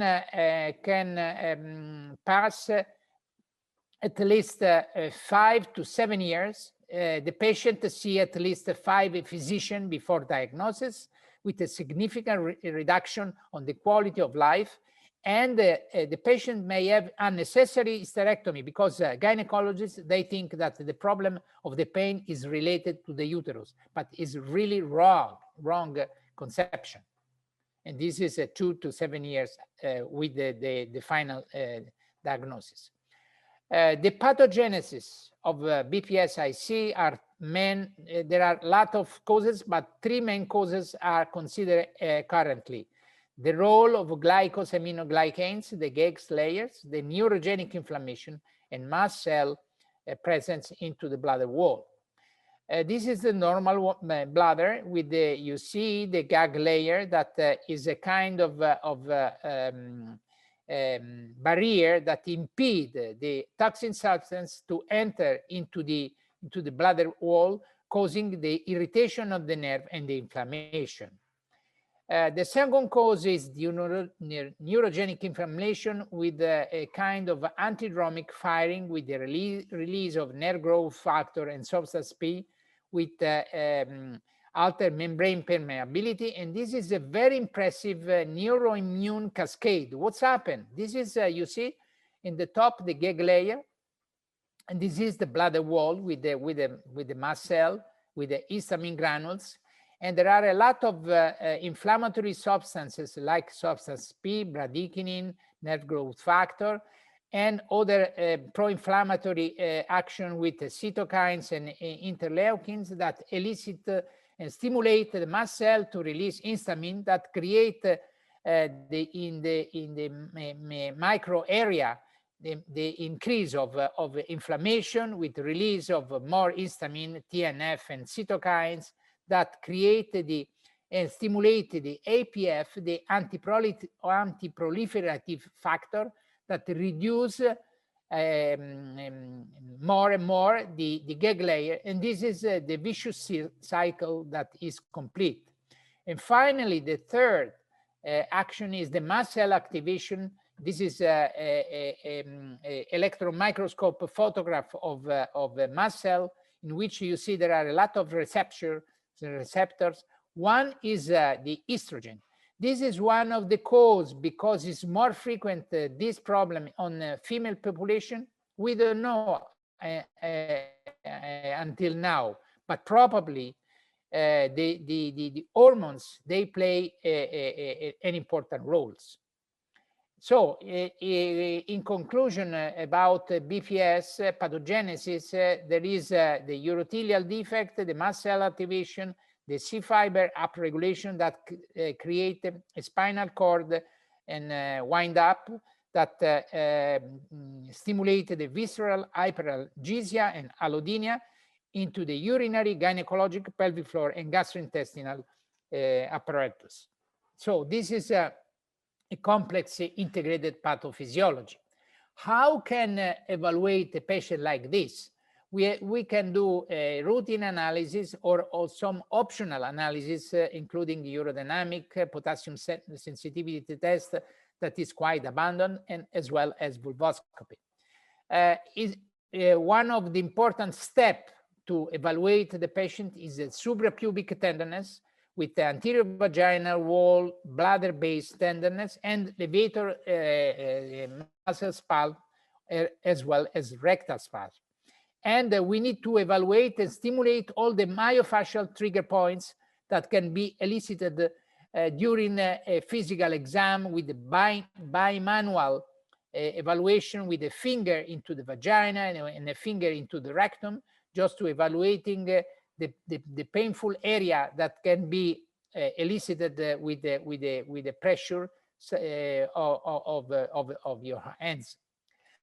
But another important and probably a mandatory step according to ESI criteria is a cystoscopy with hydrodistension and biopsy. That is important to identify specifically patient with the BPS, with some kind of, you see, this is a very suggestive cystoscopic view, but there are also patients with anal lesion. The anal lesion is a different category of more severe patient with chronic pelvic pain related to the bladder problem.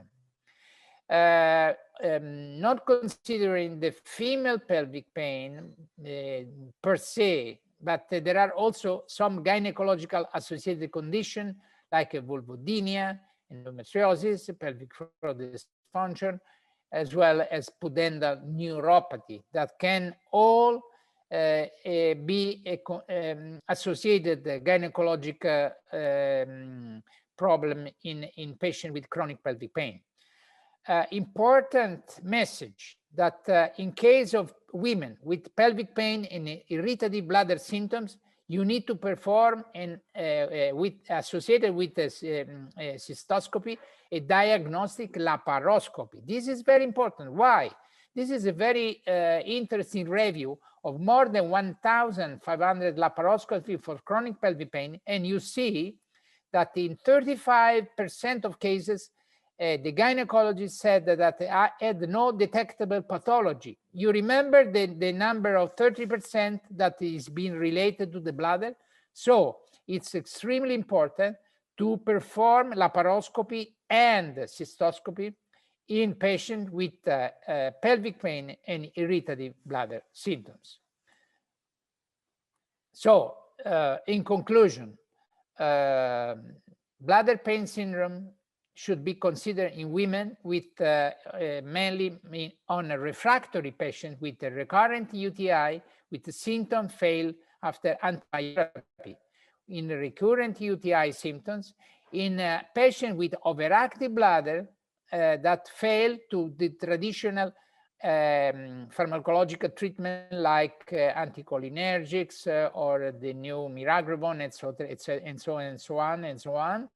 And in those such cases, probably there is a problem related to the to different situation, and also in patient with unresolved endometriosis with a severe regimen of hormones that cannot resolve the problem, as well as new patient with urgency, frequency, pain, or dyspareunia. I stay on time. I try to stimulate your brain, your question to have some answer on this sense. Thank you. Thank you, sir. Now may I request Dr. J.B. Sharma and Dr. Vidya to please take the question answer session for this session, please. Any questions? I think Dr. Sarojini was so good. He elaborated the whole chronic pelvic pain, which has been, just as Sir said that, 40% is what is confirmed case of CPP, and 60% are still not confirmed. So it tells us that we need to redefine and we need to collaborate and make it like a multidisciplinary system involving urologists, involving the gastroenterologist. I think Sir has elaborated very well that when we as gynecologists see chronic pelvic pain, we must think out of the box. And as he said, that when you do a laparoscopy and you get a negative finding, it is high time that we also evaluate at the same sitting and do a hydrodistension and see whether the patient is comfortable. I think that's a great message, sir. Thank you so much. I really don't see any questions. Dr. Sharma, would you like to ask? Yeah, I totally agree with you, Dr. Vidya, and excellent lecture, Dr. Moro. It's really brilliant lecture. It's a very difficult topic, and we always crave that whenever a patient of chronic pelvic pain comes, and my residents ask me, sir, how do you treat this patient? I said, I refer that patient to my worst enemy. So they are very, very difficult to treat. But as you highlighted very nicely, that laparoscopy and in the same sitting cystoscopy and hydrodistension, that is very, very important to diagnose these patients. And of course, like endometriosis and sometimes some nerve endings, they may also be important, and some gastrointestinal problems, and and hidden things. And in India, even tuberculosis, minor changes, minor findings of tuberculosis which are often missed. Like often my residents are doing laparoscopy, they said, don't come, everything is fine. I said, no, hang on. And then when I lift ovary and look into the ovarian fossa, you may see small endometriotic spot there, small adhesions behind. Similarly, tuberculosis finding. Have a look in the perihepatic area, you may see Fitch-Hurkert syndrome. You may have other findings. We lot of see. So spend some half an hour, 40 minutes all around in the abdominal cavity for a patient of chronic pelvic pain. I said 360 degree, you need to rotate the laparoscope. Look everywhere, in every nook and corner, you may find some finding anywhere. So that is really brilliant. I will like to, Dr. Rajesh Taneja, he's authority on this subject. So if you want to, sir, say something. Yeah. I would like to thank you. Yes, sir, please. Thank you for your comments. And I would like, as I said at the beginning of my presentation, to thank your society to have this sensibility to share with the gynae world, because it's extremely important. Because as my friend Rajesh knows very well, we need to spread the knowledge of chronic pelvic pain and the culture. The culture is absolutely mandatory, because as I said in my previous slides, the $65 billion per year, it's a huge amount. Because you see, during our meetings in gynecological, as in urological meetings or in female urology, we speak always about mesh, about incontinence, about prolapse. But this is a very difficult task, and there are very few specialists on the world. and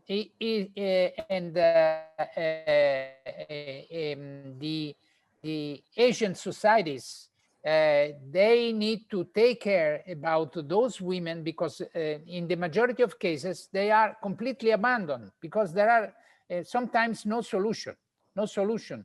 And it's important, it's mandatory to have the specific criteria. The paper I presented you is 1,500 cases, but the cases have been assessed and evaluated in United States, not in small center or in small countries, in United States. And in United States, 35%, the answer was no detectable pathology. That means it's completely ignorance of the problem. And this is important. The message that we need to understand, that we need to have a culture, because our field is one of the more difficult field on the medicine. Very often, our patient, when they approach us, they said, your specialty is very interesting specialty, but it's not difficult. And I said, no, it's the contrary, because treating a pelvic problem is one of the more complex area, more than, for instance, cardiosurgery, because cardiosurgery is only one organ, the heart, the valves, etc. That's it. We need to face with gynecological, urological, as gastroenterological apparatus, muscle, nerves, etc., etc., etc. So a long training, but an important that the society should inform and teach the specialists to manage exactly how to deal with those patients. Thank you so much, Dr. Savigini. I think you are right. That is the reason I included this talk of you in this session, because we know that any gynecologist who is dealing with gynecological problems have to face all these kinds of situations and must know how to deal with these kinds of patients. Thank you so much for your talk, and I think we should proceed. Yeah. Yes, ma'am. Thank you very much, sir. Thank you, everyone. Thank you. And now we would like to move on to our next session. And for that, I would like to introduce Dr. Amita Jain, who is the organizing chairperson for this whole conference and who has taken a lot of pain in arranging everything. Ma'am is a senior consultant of urogynecology at Medanta Urology and Robotic Surgery at Medanta, Medicity Hospital, Gurugram. And ma'am is the general secretary of CEFUG and the chairperson of the Urogynae subcommittee of AOGD in 2017 to 19. And she's also a very active member of the writing group on female bladder pain syndrome. And over to you, ma'am. Please start with the panel discussion. So can I share my screen?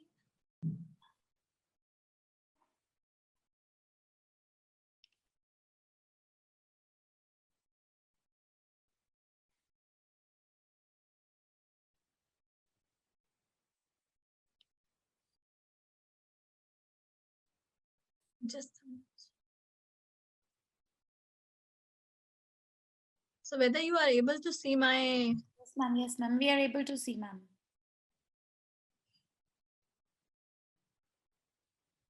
So without wasting time, I'm starting my panel. The topic is practical application of urodynamics in urogynecology and its impact on management. So I'm having a very learned list of panelists. Dr. Aparna Hegde, already been introduced to you. Dr. Mohan Chandraregmi, I'm not sure whether he is able to join us. There is a kind of problem of network at his end, but he is one of a very fine urogynecologist doing a lot of work in Nepal. Dr. Geeta Mendiratta, she is actually backbone. She is always very supportive. She is presently belongs to Sir Gangaram Hospital, but always whenever there is a urogyne activity, she is there to support you. Welcome, ma'am. Dr. Taneja has already been introduced. He is the only urologist in this panel. And actually, just before this lockdown, we conducted a dedicated urodynamic course for gynecologists, and Dr. Taneja will tell you that how much successful it was. So that's the reason that I included him in this as well. And Dr. Sandhya Jain, who is presently Associate Professor of Gynae at University College of Medical Sciences, Delhi, a very good friend of me, again having a very special interest in urogynecology, and she was one of the attendee of that urodynamic course. So let's check how much she understood with that course. So starting with this first slide, what is urodynamic investigation? As explained by International Continence Society, this is a procedure which allows direct assessment of lower urinary tract function by the measurement of relevant physiological parameters. So just to tell how it is conducted, it's an example of voiding cystometry. So what we do that we fill the bladder artificially by putting a tube inside, and another tube is attached to the transducer by which we measure the inside pressure of the bladder. But inside pressure is actually total pressure. That is the pressure of bladder itself as well as the abdominal pressure. So we measure the abdominal pressure separately by putting a tube inside the rectum. And then what we do that we divide from the total pressure, we subtract from the total pressure that abdominal pressure to know the actual pressure of detrusor. So it comes in this form of graph. So it is the total pressure vesicle, blue line, then red line is abdominal pressure, and this after subtracting the abdominal pressure from vesicle, we are getting the pressure detrusor. These are the spikes which are intentionally we have to ask patient to cuff. So we will check the calibration as well as we can see any kind of leak during this procedure. Also, you can see the EMG activity here. So as the filling continues, because patient has to hold, so she will constrict her urethral sphincter, so EMG activity will increase. Just after the micturition command, it decreases because patient has to relax her urethra, and then detrusor pressure rises and flow occurs. So this is the normal graph. Normal parameters, yeah, bladder capacity is in the range of 450 to 550. We also measure the sensation, which starts with the first sensation in the range of 100, 150, normal desire 250, and then the maximum, strong desire comes at maximum capacity. How to differentiate between compliance and detrusor instability? Usually in a normal patient, the pressure continues to be very low, between 6 to 10 centimeter of water. But if there is a constant gradual rise in the pressure, that means that probably bladder is not able to expand with more filling, and that shows a poor compliance. But if there is a sharp rise in the detrusor pressure, then probably it could be a detrusor overactivity. The voiding phase, we see the flow rates usually in the range of 13 to 25 milliliter per second. And also we measure the pressure detrusor at the time of start of flow and also at the time of maximum flow. Usually women are pelvic floor wider, they don't need high pressure detrusor pressure, and usually 20 centimeter of water is enough for them. So with this background, I am starting my first case, a 43-year-old professional lady working as manager in a multinational company with BMI around 29, presented in OPD with complaint of difficulty in holding urine for past 8 months. And recently she noticed leakage of urine with sudden change in position for last 3 months. She has started drinking less just to, kind of compensate, and she's also wearing pads, but still she's not able to focus on her work. Also, she is complaining that during coitus, she also had a leakage 2 times, and it is affecting her sexual life as well. Also, she is having many night visits, which is causing sleep disturbance as well. Her medical history shows that she has been started on solifenacin 10 milligram 3 months back, but she is only having 25% relief. Her diabetes is there for last 5 years, but it's well controlled. Mild asthma controlled on salbutamol inhalers, and she is giving a history of recurrent UTI in past. Her obstetrical and menstrual history is also almost uneventful, only except the history of 1 forceps delivery 4 years back, and her father and paternal uncle both are diabetic. Her physical examination, neurological and abdominal examination normal, external genitalia showing some excoriation like this, probably because of the contamination of the skin with the urine. The vagina is porous with vaginal rogation and minimal atrophic changes, and there is a slight descent of the anterovaginal wall consistent with the early stage of his cystocele. Urethral hypermobility was there, and also patient was demonstrating leak on cuffing with comfortably full bladder, that is around 200 cc of capacity. Her bilateral pelvic floor muscle tone was good, and bimanual pelvic examination was showing normal findings. Her investigations, urinalysis, blood sugar, everything normal. Ultrasound was done outside 2 months back, was showing normal findings, and bladder volume was written as 180 cc at the time of examination. So my question to Dr. Geeta, ma'am, please tell me what more information you should ask once ordering ultrasound in these patients and why. Dr. Geeta? Thank you, Dr. Amita. Can you hear me? Yes, ma'am, I can.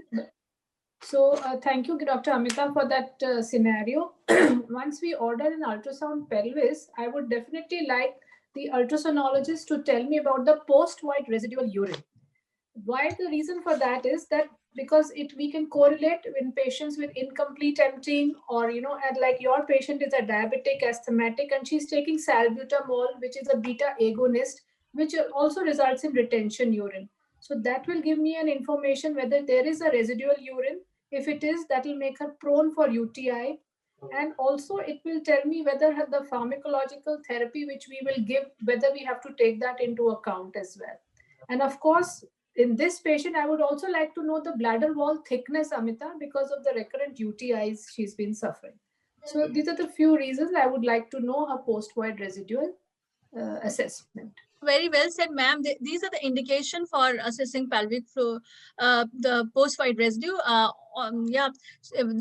Though she's telling that she's having a well-controlled, but diabetes mellitus is there, early prolapse is there, and also she is saying that she's not having a good relief with the early treatment of early medical treatment. So my question to Dr. Sandhya, anything else you think which will be of help? Yeah, to actually bladder diary is required. So to add objectivity to her urinary symptoms, we should chart a minimum 3-day bladder diary covering both working and leisure days. And it's also called frequency volume chart, where account will be kept of the amount and types of fluids taken, the amount of urine passed, and the episodes of leakage and urgency will be noted. And any precipitating factors associated with leakage will also be noted. So that's how a day and night time thing will be there, and objectively we will be able to sort of classify her symptoms. So Thank you, Dr. Sandhya. And I think even you come to know about her maximum voided volume, and it is said once you are planning any kind of urodynamic investigation, you can decide your flow rate when it should be 10% of the maximum voided volume. So in this way, it shouldn't be non-physiological. So that in this way you can decide, and there are a lot of information you can get. And if you think that you are not able to counsel your patients, you can go to this website I am showing here, and I have myself posted a video in Hindi as well as in English, and after watching those videos you can understand that how to counsel these patients to maintain a bladder diary. So this is the bladder diary of this patient. You can see she's taking a lot of bladder irritants, including coffee, tea, cola, wine, everything. And also you can see her maximum voided volume is only 200. She is having a lot of 3 or 4 times night frequency, urgency episodes, and using pads many times. So I'm not sure whether Dr. Mohan is able to join us or not. Can anybody tell me? Amita, this looks like more like a mixed incontinence. Yes. With probably predominantly urge incontinence, and also with very small bladder. As you can see, maximum voided is only 200 ml. Okay, ma'am. So, yeah, we cannot comment on the bladder, whether it is small, because it could be just the functional capacity because of the detrusor instability. Probably she is not able to retain much. So, we know from the history that anyway, we have given the treatment of detrusor instability or overactive bladder, but she is not having a good relief with the maximum dose of solifenacin. So what will be the next treatment option? Whether you would like to treat her further with adding some other medication or just behavioral therapy, or you would like to further investigate this patient? How will you decide? Yeah, so yes, Dr. Sandhya, you can take. Yeah, so this is a case of mixed incontinence. So, urodynamic investigation is strongly recommended in her case so that we can document detrusor overactivity and observe for stress incontinence. So, I think I'll go for urodynamic evaluation before we can proceed further. So, yeah, I think specifically in this case, because the indication of urodynamics as depicted by NICE guidelines is that yes, in clear-cut to uncomplicated stress urinary incontinence, you can leave the patient even for the urgent continence. But if there is failed previous treatment, patient is not responding, the symptoms do not correlate with the physical findings, and when there is any confusion in the diagnosis, it's better to see which component is predominant in the patient, and urodynamics can help. Even the Urological Society of India has issued guidelines. I was the part of that, and it says the same line that yes, if you are not sure which type of incontinence you are dealing with and there is not a good response of the initial treatment, you can go for the urodynamics. Can I say something yes. here? Can I say something here very importantly? Aparna here. Yes, yes. Firstly, I don't think we should be using the term detrusor instability. That's not no more an ICS terminology. We should always call it detrusor overactivity. Second very important thing is that if you see any guidelines, they clearly say that if the first line treatment has not been done, you don't need to do urodynamics. And I don't think the first line treatment for this woman has been completed. Right? I mean, if you look, she's mixed incontinence, agreed, but neither the first of all, whether it's urgency incontinence, that's detrusor overactivity, or it is stress incontinence, what is more significant should first come from her symptoms. So it's very important to understand from her symptoms what is most important. What is bothering her the most is what we need to know before we go to urodynamics to understand what is bothering her the most. So obviously, Dr. Aparna, by history, it seems to be simple detrusor instability, but on looking examination, we can see she's having a stress leak as well. So there could be, people can differ on the thing that whether we should do a urodynamics at this time or not. But yeah, the thing is that she has already been to many of the specialists, and she has tried every kind of thing, behavioral modification and everything. So yeah, I understand that you want to see effect of more treatments, but if we are planning for urodynamics, what would be the prerequisite? What should be your counseling to the patient before coming to the urodynamics, planning for the urodynamics? I think Dr. Geeta can take this question, ma'am. Okay, thank you, Dr. Amita. Now, prerequisites for urodynamics would be that it should be in a very private, favorable surroundings, and patient should not feel stressed or threatened. And also, you should, in the first place, see whether you need to do a urodynamics or not. And in case 1% patient has a urinary infection, or she's gone through a cystoscopy, or any medication, or she's constipated, or she's already on a catheter and which you just remove in your clinic, I think in these scenarios you should just defer it. And of course, just to mention to all the PGs listening, you don't have to give a routine antibiotic prophylaxis in these patients, excepting if you have a high risk case like a valve or a prosthesis or a pacemaker, only in that condition.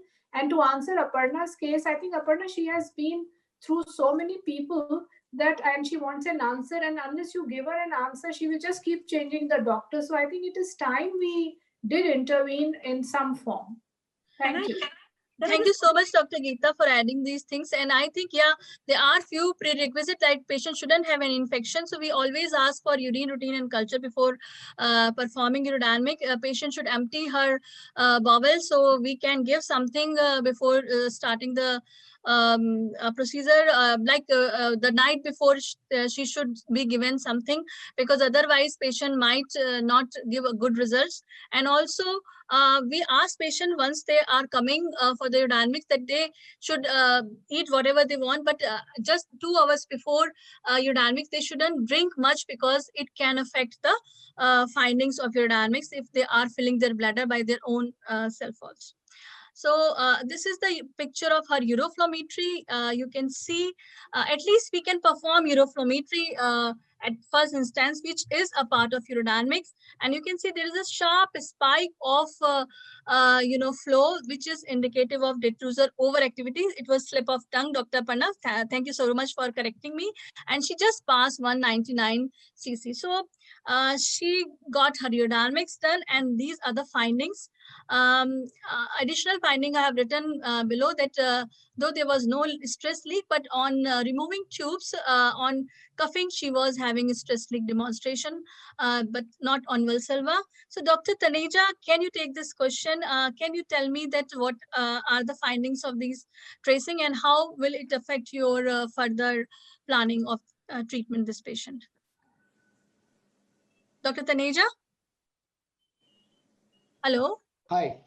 Yes. Can Yes, you hear sir. me now? Yes, sir. Yes. Have you heard my question? Oh, yes. I've been with you the whole case. Don't worry. Yes. So when I look at this, you can see that right in the beginning, even at 20 ml, when the 20 ml have gone in, there is a detrusor overactivity, and I don't know, and there is a spike. Though the spike is a very small spike, it is hardly, say, 10 centimeters of water, but it causes leakage of urine. So if the detrusor pressure is that high, just 10 centimeter of water and 20 ml volume of bladder, and she has leaked, then one has to be careful what we are looking at. So we proceed further, and you realize that this is not a very compliant bladder. The compliance is not as good.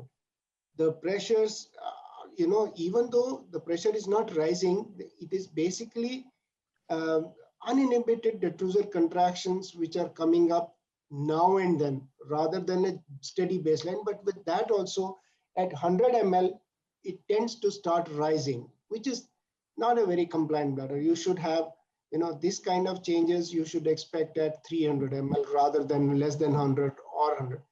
Okay. What is important and striking is that the detrusor keeps having small bits of contractions. Yes. And if you see at 10 centimeters here, if the patient has voided at 20 ml, that means her basic intrinsic sphincter also needs to be questioned, although we Thank you do so not much, have sir. EMG. Yeah, And, because continue, sir. At a later time, when we have a spike, which is beyond, say, 40, the patient has not leaked, which means that she is capable of holding actively. And that is the pelvic floor contraction that we are seeing. So she has learned to have an active pelvic floor contraction. So with this is what I can say, that she has passed urine in a good spike. She has a good detrusor activity. She has unchallenged bladder detrusor contractions, which keep happening. So her bladder is unstable, as to call it. So the thing is that probably, sir, this is not a true, we can say that she just stopped, the further filling was stopped because patient was not able to hold more because of this terminal detrusor activity. So that's why, we cannot comment about the bladder capacities very well in this case, because it was just a terminal detrusor overactivity which led to her urine flow. If she And has a the second strong thing, desire at 145, obviously the functional bladder capacity is low. reduced. And If moreover, you rightly said that she is contracting her pelvic floor, and again probably just she wants to reflexively inhibit these detrusor contractions, and in this way, that's why sometimes they are not able to rise, but sometimes she's not able to control over the detrusor contraction, and that's why ultimately she got her flow done. Oh, So I can see the EMG now. It is on the top. I was actually looking at it at the bottom. I can Yes. see this EMG. Yes. Now, yes, sir. So that is the picture. So anyway, I think there would be, because we can see there is predominance of detrusor overactivity here. So we can start a kind of, we can combine. So she was offered obviously beta-3 agonist mirabegron 50 mg along with the solifenacin. And as Dr. Parna mentioned, yes, she was asked to do the behavioral modification strategies very religiously, and she was also given the supervised pelvic floor exercises therapy, because we can see that there is a component of a stress leak as well. She did all the things vigorously, but despite that, after 4 weeks on follow-up, she complained that though her night frequency are much reduced, but now she can hold once she's sitting, not moving. But as soon as she is starting, yeah, she's feeling full and she wants to reach up to the toilet. Once she walks, she stands, then it's difficult her to defer her urgency, and sometimes she leaks. Now, she also noticed that she is having leaking on jogging because she is trying to lose weight as well. And she is coughing, she is leaking on coughing, sneezing and laughing as well. So which was not before. So she is much worried about this thing. So my question to Dr. Parna, what is your interpretation with this scenario and what would be your next step? I do think that her treatment is not, the conservative management is not yet over. So you've given her pelvic floor supervised exercises for 4 weeks.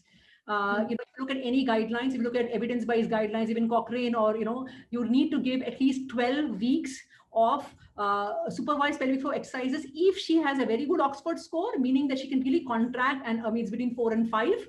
But if she doesn't have good Oxford score, you actually will need biofeedback, because women with lower Oxford score cannot identify their muscle and cannot, actually, some of them even have 27% of them even have reverse Kegel.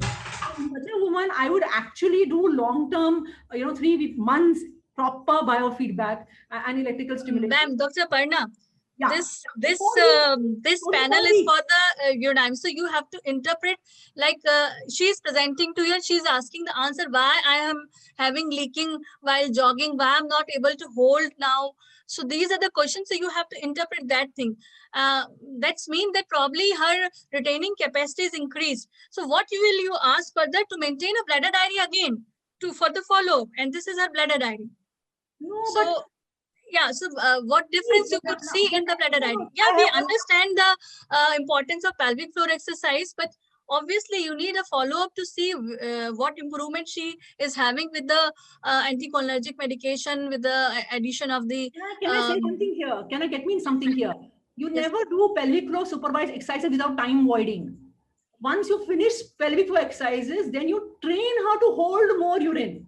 Basically, so you do time voiding. So what happens is a woman who's got a lower functional bladder capacity, who's gotten used to holding less urine, you can't, even if you give medication or you do, pelvic floor exercises, you can increase earth suppression, but you haven't done time voiding as yet.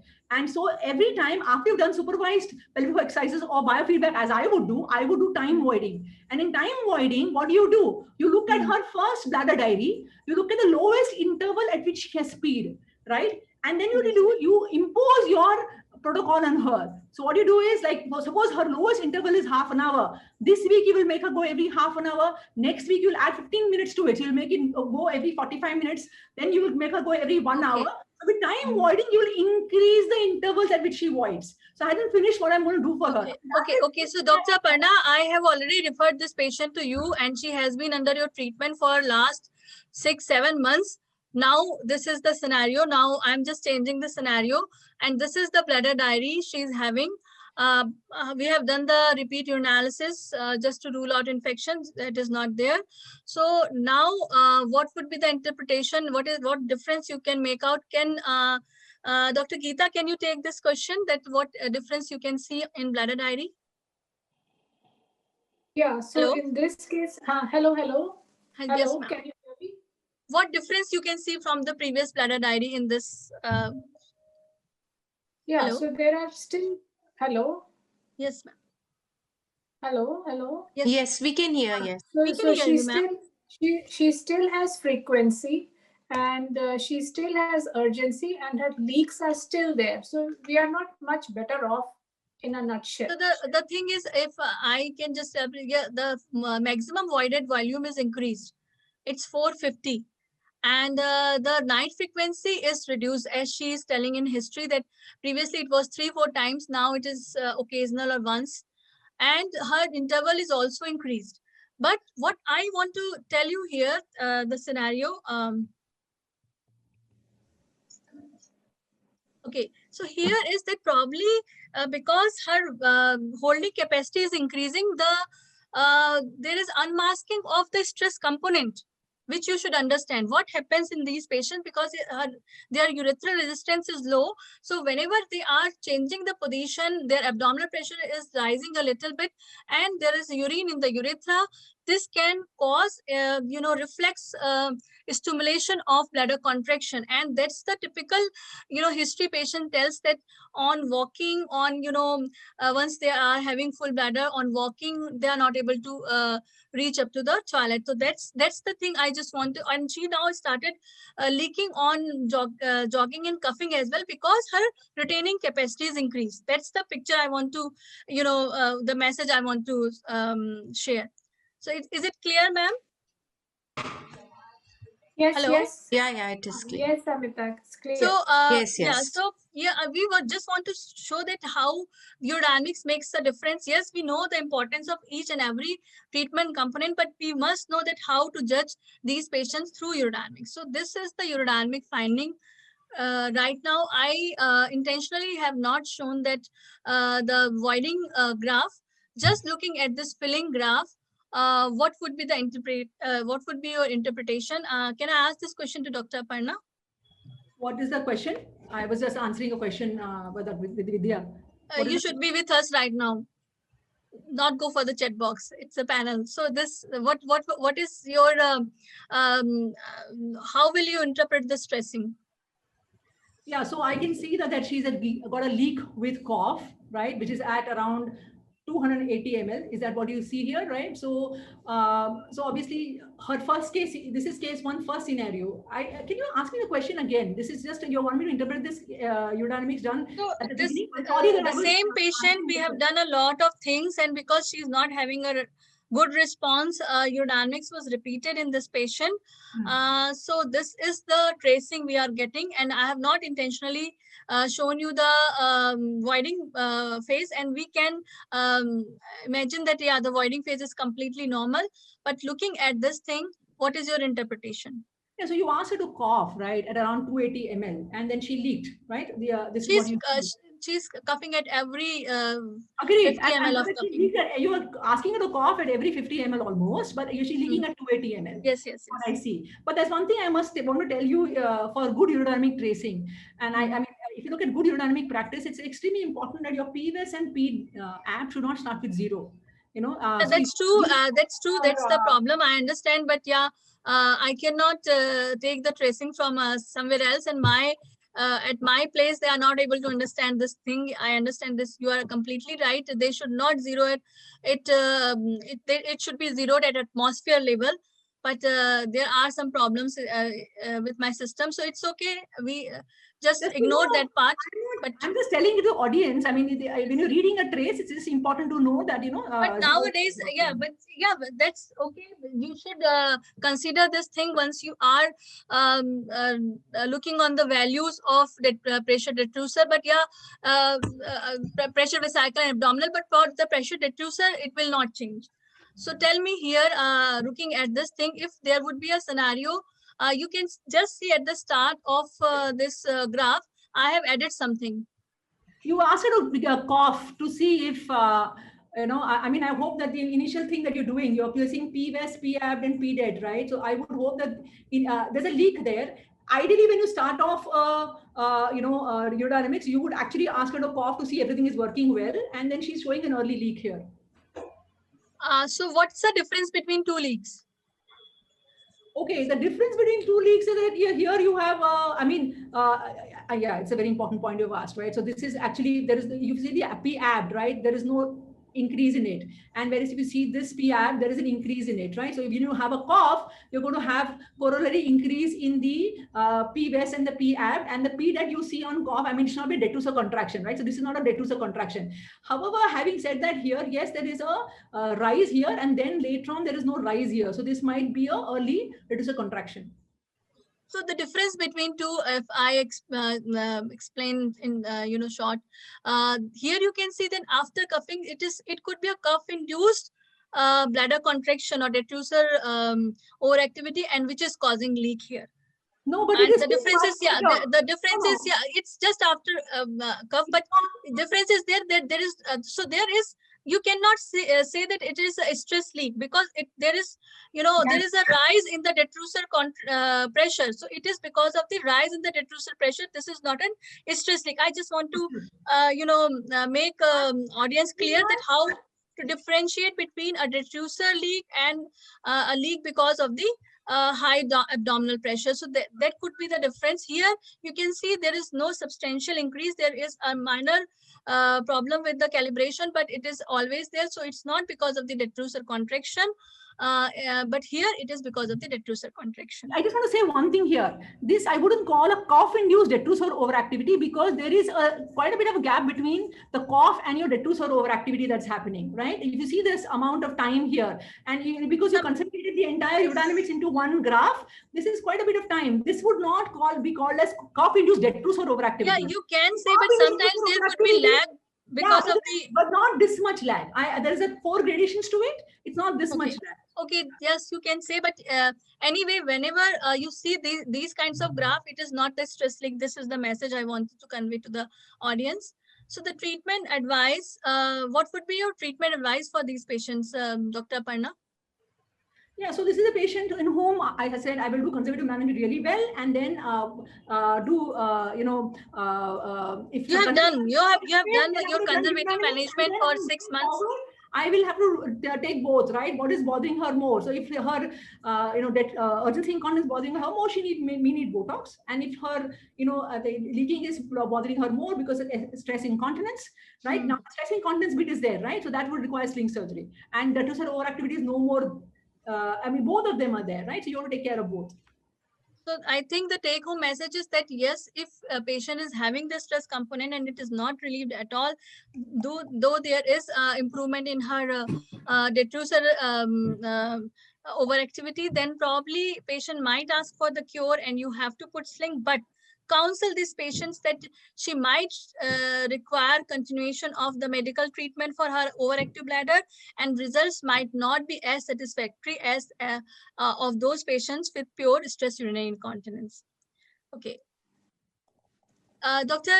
Taneja, I need your help to please elaborate the current scenario of urethral pressure studies, its clinical use. Just tell the audience the difference between the DLPP, LPP and MUCP, and what is the clinical use right now.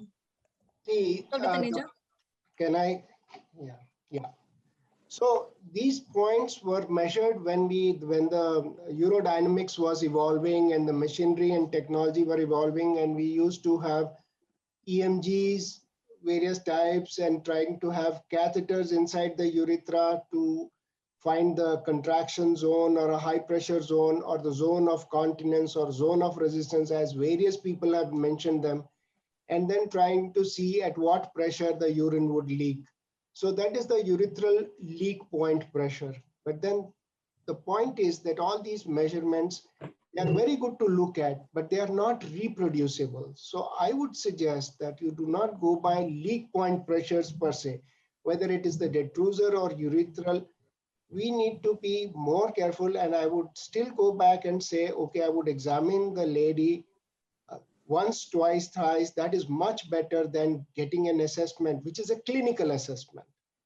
Yes. And maybe a perineal ultrasound to see the mobility and see the muscle themselves, which may be more reproducible than a leak point pressure. Yes, sir. So current recommendation from even the European Association of Urologists is that probably the measurement of urethral pressure profilometry, whether UPP or LPP, is not of use right now, because we cannot grade the severity of incontinence, and this is a strong recommendation because of all the factors that it's not reproducible, it's not having any good correlation with the result of the surgery, whether success or failure. So that's why in current scenario, whenever you are having doubt about the presence of intrinsic sphincter deficiency, as Dr. Taneja told, that the best test would be supine empty bladder stress test. If you are asking patient to come with the empty bladder, she's only having residual urine and she is leaking with that on cuffing, it gives a picture of intrinsic sphincter deficiency. Of course, the history would be that she is leaking once she's cuffing, just after passing urine, and all these things would be there. Just on walking, she is leaking. All these severity factors would be there. And yes, there could be a role of transperineal ultrasound, especially in the presence of previous surgeries, pelvic surgeries, pelvic irradiation, because you have to check urethral mobility before putting a sling in these patients. If it is pure ISD, the urethra is immobile, probably sling won't work in these patients. Okay, this was the message. Now this is the second scenario. So now I will ask Dr. Aparna, what is your interpretation looking at the voiding phase? Though there is a stress leak as well in this patient, but Yes. what is your interpretation looking at the voiding phase? You've given permission to void at this point, which is the point at which you're given the 460, right? You've given a permission to void. Ideally, I would have to see a permission to void sign, because when you give a permission to void, then her reflex is started, right? So you just do tell her, okay, now you have permission to void, and we leave the room.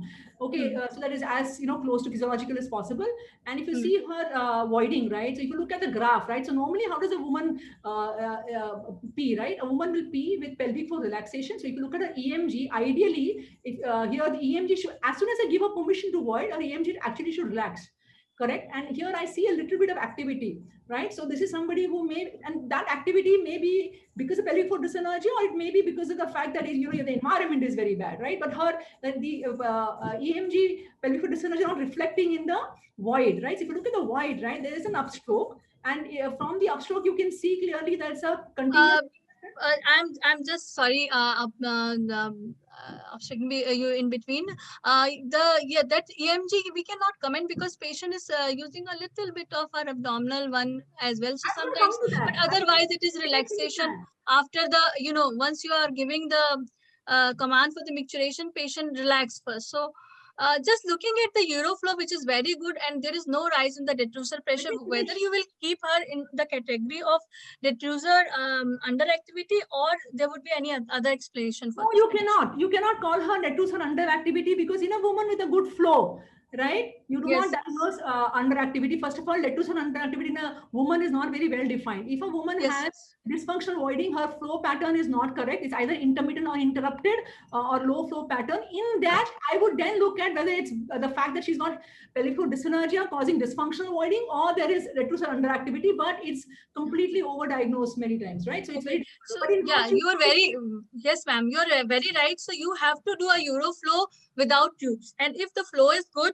and you cannot say detrusor underactivity, because once the urethral resistance is not good, and or the patient is able to open her urethra completely, then probably all the pressure get dissipated through urethra, and that's why there won't be any rise in the detrusor pressure. But if the voiding pattern is like that, probably this patient is not a patient of detrusor underactivity. But if there is a uroflowmetry pattern like this, then picture might change. So I'm just showing you this graph. So what is your interpretation with this graph? So this is a patient in whom there is, if you see, if you look, this is a void, right? If I'm not clear, this is a void, right? So I'm just showing that this is a void, and just you are looking like why I'm telling you the importance of urodynamics in these patients. Just by looking at the Euroflow, you cannot comment, because you can see this is a very good void. But once you look at the pressure cycle, it seems that very good pressure also. But look at this. So now you can see that she is using her abdominal pressure to void, not the detrusor pressure at all. So this could be a different scenario where you have to further investigate these patients, because you cannot think just that if you are going to put the slings in these patients, probably they can land up in voiding dysfunctions because they are not pelvic floor voider, they are using the abdominal straining, and there is probably their urethral resistance. Once you are increasing it by putting a sling, they might land up with voiding dysfunction. I think Dr. Aparna will agree with me. Yeah, and this patient, you can't really say, is it the abdominal straining that's causing the reflex pelvic floor muscle contraction, or is it the fact that you can't comment. You can't comment on any to overcome it, right? So it's either of the two. So yeah. So my question to Dr. Sandhya. Amita, can I just make a comment? Amita, yes, ma'am. Yes, ma'am. Yeah, the previous graph. Just for Amita, since most of your audience are general gynecologists listening, I would just like to make it very clear to them that you have to subtract the blue from the green, and you the blue from the light green, and to get the dark green. And this is a very good example of how a patient's, many women strain to pass urine without their bladders contributing anything to it. This is what the message I think all the gynecologists should see, which Amita is showing you the graph right now, that there is hardly any activity versus the previous graph where there was an activity which was, just show that. Yeah, no, the previous one we had shown. Yes, we so that clarify, Amita, because you're all urogynecologists. Ma'am, we will show it, and later graphs. But yeah, Geeta madam, I just something here. Geeta ma'am, hello. Yeah. So the thing is that yes, you are right, ma'am. That we have to see pressure vesicle, which is the total pressure, and we have to subtract the pressure abdominal from the total pressure, and that is the value pressure. This is the true bladder contraction, which gives the flow. So if it is not contributing, there is no contribution from the bladder. So there could be suspicion of detrusor underactivity. So as we know that detrusor underactivity, there would be sometimes symptoms could be very, very misleading. Patient will present to you with incontinence, even the stress incontinence symptoms, impaired sensation of the bladder fullness, and it's pretty common in elderly women with prevalence rate of up to 45%. So almost 50% ladies of elderly generation will come to you. Simple stress urinary incontinence, and there is something else which is underneath. So you have to actually judge these things. And what is my message? Whether you are not able to do urodynamics of your own, but you must know how to read graphs so that you can help in these patients in a right way. Even if they have got their urodynamics from somewhere else, from some urologist, even you can send your patient to some urologist to have urodynamics. But if you are not able to read the graph yourself, you won't be able to further treat these patients in a right manner. That is, I think, the take-home message.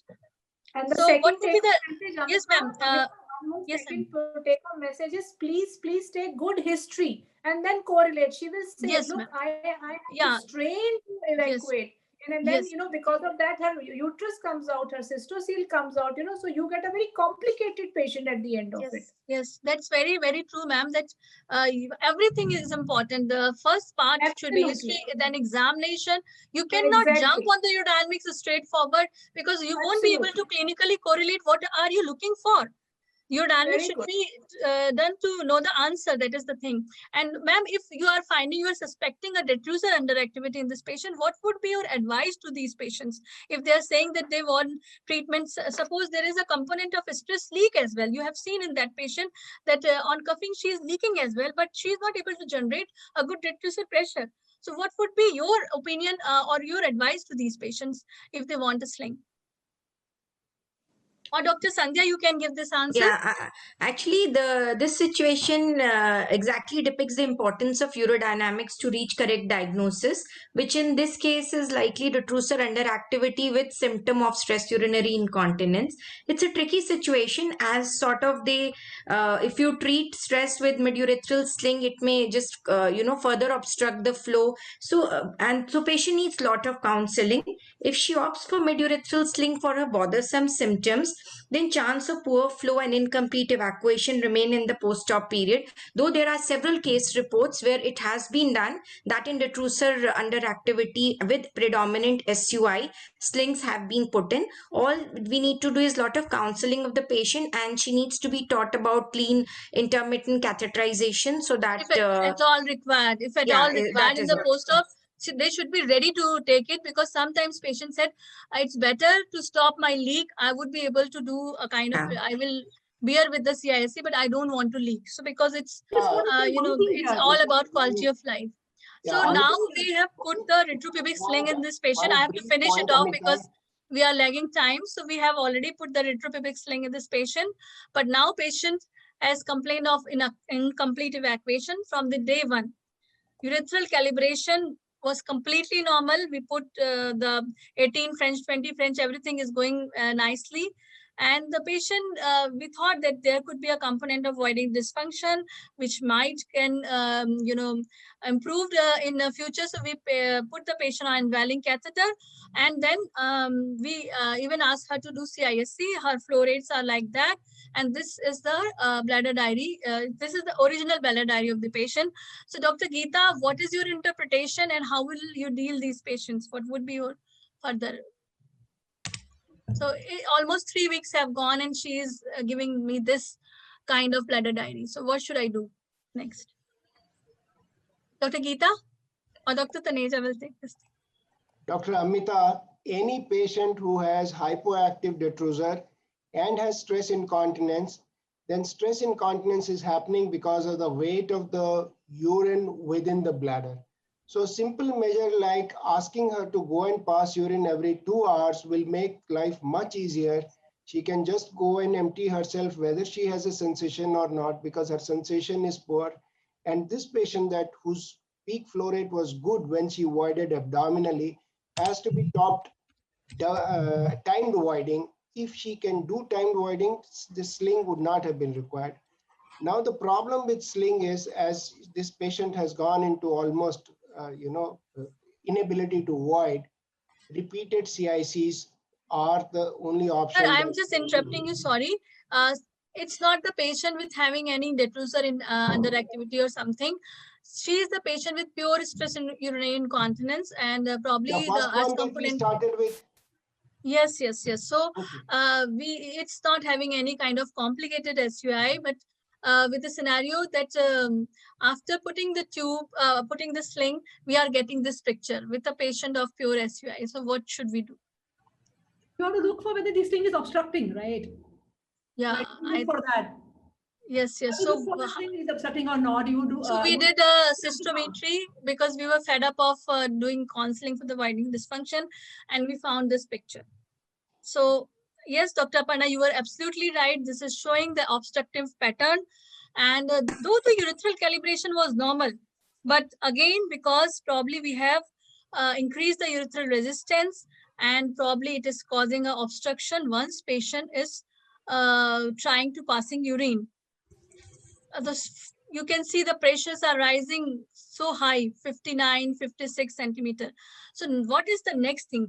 These are the patients which will be of great help if we do a video urodynamics, or if it is not available, the micturating cystourethrogram. So this is the actual picture of micturating cystourethrogram of this patient. You can see a clear-cut obstruction at the site of sling placement. There is something else. What is this? This white thing which is going? Is it reflux? No, it's a cannula. No, it's not cannula. Device. Yes, sir. Oh God, sir, you being urologist, you did. It's intrauterine device. It's an artifact. So anyway, because of this picture, we did an examination and anesthesia, and we can see very clearly there is a tight sling which needs to get cut or released from the middle. And after that, you can see that immediately on the next day, the flow was like that. So it was the sling which was obstructing, and we have to take a timely decision. We have to weigh between whether if we are doing early cut of these slings, probably there could be chances of recurrence because fibrosis is still not there. But in this patient, once I did after 3 weeks, she was not having any recurrence of her incontinence, as well as her problem of incomplete voiding. Everything was resolved. Sorry, so Amita, I think, got disconnected. Yes. Sorry. Yeah, I think the net got disconnected. I apologize. No problem, ma'am. I think I have taken a lot of time and I should finish at this moment because we are getting quite late. So I'm just finishing I'm not taking the second case. And my just last slide is, this is the take home message. Said that never jump on a diagnosis without thorough evaluation. Dr. Geeta, you rightly said that we have to do a systemic approach, history, examination, everything. We can't do a urodynamics because urodynamics has only role once we have a question, what we want to look for, how to judge that bladder dysfunction. And we should always read between the lines. We have to be very careful in interpreting the report. So biofeedback can also be taught during the urodynamic study, which is an additional thing which would be taken by the last speaker. So my take-home message is please, please, please, if you want to learn, you can take our short course. We can give you a idea of urodynamics, how to read the findings, read the graph. That is enough for you to deal these patients. Thank you so much. Thank you, Amita. Thank you very much, everybody. And thank you all panelists for their wise, contribution and all kinds of things which has been nicely explained by all of you. Thank you so much. Thank you, everyone. Thank you, ma'am. It was a very nice panel discussion. Thank you very much. And so we move on to our next session. The chairpersons of our next session will be Professor Achla Batra, ma'am, and Dr. Meera Raghavan. May I please introduce Professor Achla Batra, ma'am. Ma'am is a senior consultant in the Department of Obs and Gynae at Safdarjung Hospital, and she's the president of NARCHI Delhi, and she's the chairperson also of the AOGD Urogynaecological Committee. We welcome you, ma'am. Our next is Dr. Meera Raghavan. Ma'am is a senior consultant urogynecologist and robotic surgeon at the Apollo Hospitals, Chennai. And she's also a consultant in the Obs and Gynae. She was in a university teaching hospital at South Manchester, UK for 5 years. We welcome you, ma'am. Please move on with the session. I request ma'am to please introduce Dr. Barry Bergmans. Dr. Achla Batra, ma'am, to please. Good evening. Good evening. I think it was a very stimulating panel discussion we had, and the bottom line was really good. Never jump to conclusion. With the tapes becoming so easily to learn, everybody is putting it, and we at our center, we are getting patients, with all the tape problems. I think Amita is very right. You must evaluate, interpret, and then do some surgical procedures. And it is my pleasure to invite Dr. Barry Bergam. He's an associate professor, clinical epidemiologist, health sciences, and pelvic physiotherapist at Massachusetts University Medical Center, Netherlands. And he's going to talk about a topic which is very dear to my heart, the use of biofeedback for pelvic floor physiotherapy, how and when. I invite Dr. Barry for the talk.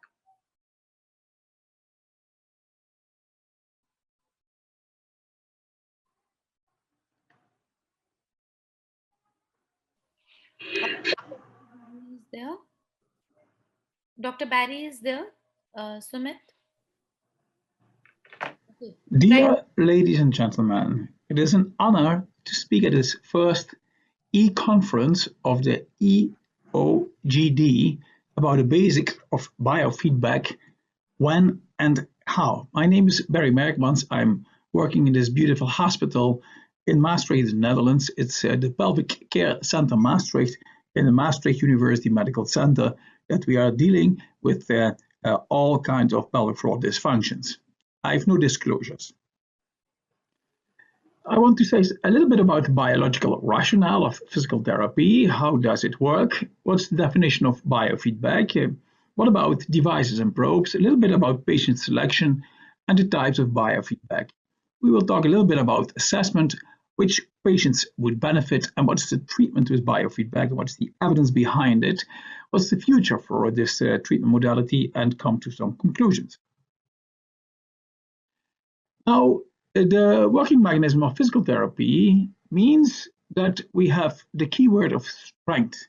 It means that when we are going to work with pelvic floor muscle training, that it is very important that we are going to improve the strength and that we work according to a certain protocol to really not only increase it, but also use it in the a very nice way, in the functional way, so as functional training.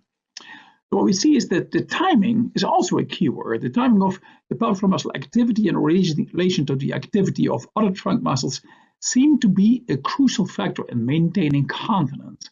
What we see is that women with stress urinary incontinence have a delayed pelvic floor muscle activity. Pelvic floor muscle contraction is very important, and for this biofeedback it's very important to know really whether this is happening, so with our assessment and also during the treatment. So squeezing and inward lifting of the pelvic floor is very important to maintain urethral closure and to resist to a downward movement of the perineum. Also, it is useful in urgency urinary incontinence to inhibit the detrusor contraction. And what we see is that women with stress urinary incontinence have a worse performance during endurance test than incontinent women. So biofeedback might be a helpful support and strategy to find out about these things. We look at the structures of the urethral support, and we look to the properties of the female urinary sphincter. And we see here the urethra and the vagina, and especially because of cooptation with the intrinsic sphincter, we can have an increase of intraurethral pressure. And we see that actually the vagina is supporting the urethra, and it is helped by its fascia and endopelvic fascia and its ligaments to do this support function, which is very important. And the third part is lifting of the urethra together with the vagina, with the underlying hammock of the levator ani and of the connective tissue, together with the linea alba and obturator internus towards the pubic bone to increase the intra-abdominal pressure, during an intra-abdominal pressure, increase the intra-urethral pressure, which is important to maintain continence. What we see is that biofeedback is a technique. It is not a standalone treatment. It is always together in the pelvic floor with pelvic floor muscle training. It's one component of a behavioral treatment, a training program to facilitate acquisition of the pelvic floor muscle control. See a device that has been used largely because of 50 years already of extensive experience with this. This is a machine that has been used also very good in children. But the future will be the wireless biofeedback. You see here a device, and I'm not selling any devices, but it is the strategy, the components, easily understandable, the concept between this machine, which is not keeping the patient anymore at the treatment table, like you see here with the small device that she had at her belt. And so you can see on the machine exactly how you perform with this. When you want to know before the start of a pelvic muscle training is whether your patient is able to contract correctly with squeezing and inward lifting, like we saw. And we see that 30% of the patients are not able to contract as a first session. It has to do with the other synergistic muscles of the abdominals, the buttock muscles and the thigh muscles. They stop breathing, they are going to force their inhalation, and they strain instead of contracting and lifting, so they are pressing down the perineum, which is not the adequate way of trying to use the pelvic floor.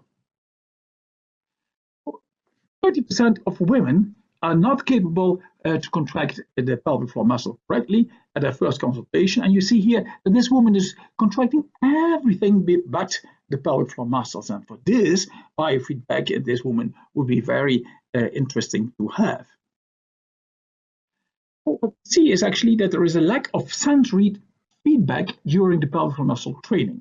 They use other muscles than the pelvic floor muscles, insufficient feedback, internal feedback, about the weakness of the pelvic muscle contraction, and they have an absent or reduced sensation in case of a nerve supply problem. So motor learning depends on sensory feedback. So you are going to learn, you are going to have feedback, and as your internal feedback is not there anymore, then this has to be compensated. And with the knowledge of results after an injury, for instance, after a vaginal delivery, then the biofeedback might help with an external strategy to learn how to contract the pelvic floor muscle the correct way, or also with the relaxation. Now, 5 steps to learn the correct pelvic floor muscle contraction. You have to understand where to find what is the location, what's the working mechanism. This idea already is also a kind of feedback. You have to search where to find these hidden pelvic floor muscles. You cannot see them like you see, for instance, the flexors or the extensors of the hand. You have to find them, and then with this feedback, you are going to feel them. And so you have to learn how to correct and to perform a correct pelvic muscle contraction. And then you have to control it.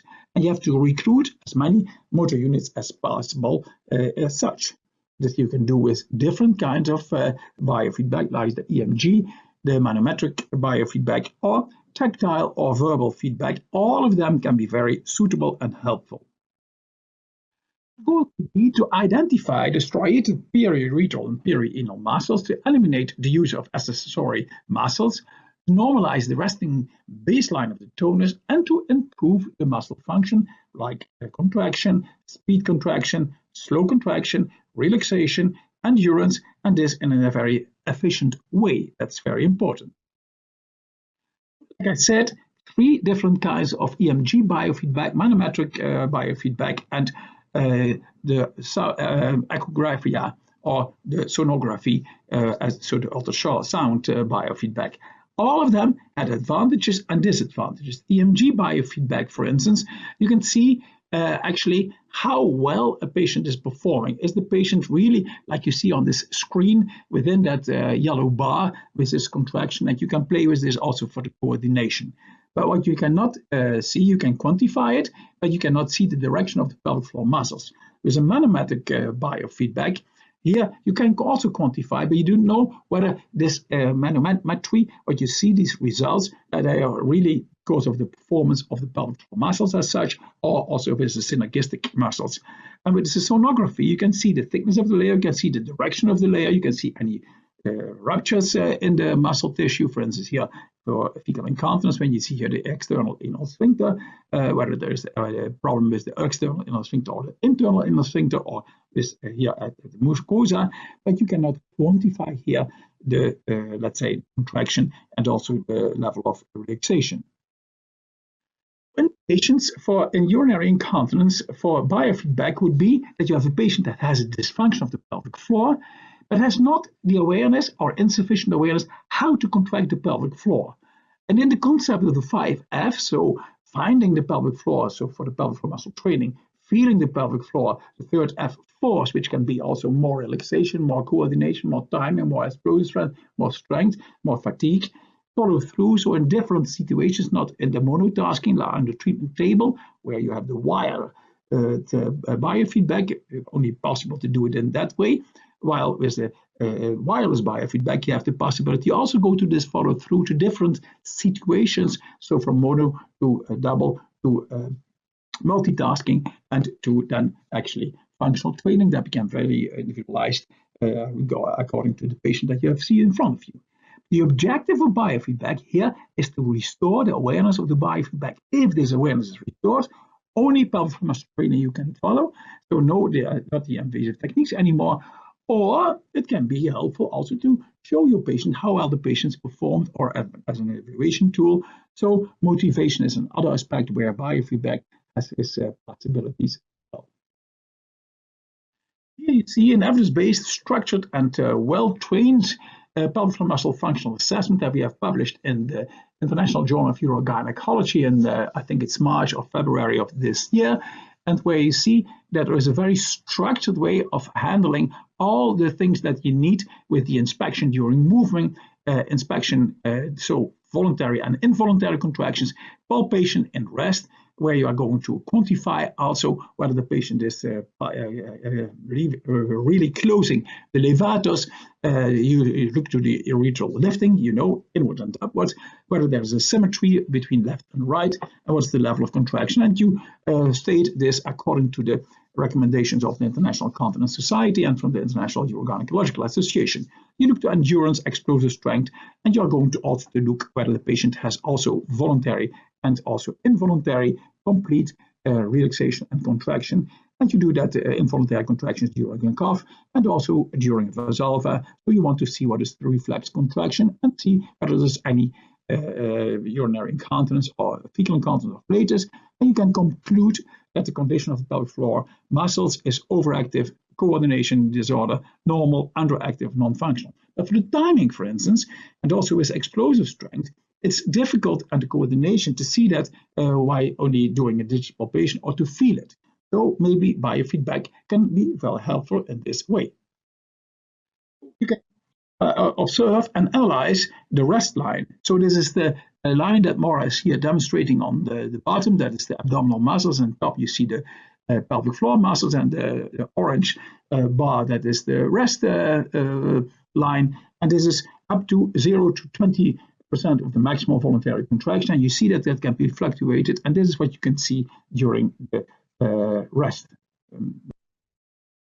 You can identify the striated parietal and perianal muscles and control the accessory muscle function. You see here on top again the pelvic floor muscles, and on the bottom it's with on the transversus oblique muscles of the abdominal tissue, and that's where we are going to see the intra-abdominal pressure, or that is what is standing for it. Here you see again the contraction of the pelvic floor muscles, and every square here, that is a second. And you see also that on the vertical bar that there is the extent of contraction, and you can say that the patient has a relaxation. Is it visible? Yes or no? Is it good? Is it delayed? Is it incomplete or absent? And you can see that it is going in between of that rest bar that we said before. Also, when there is the intravaginal probe, you can feel on the wire whether there is an inward movement visible, and this is possible to see whether the contraction and also relaxation are going in the right direction.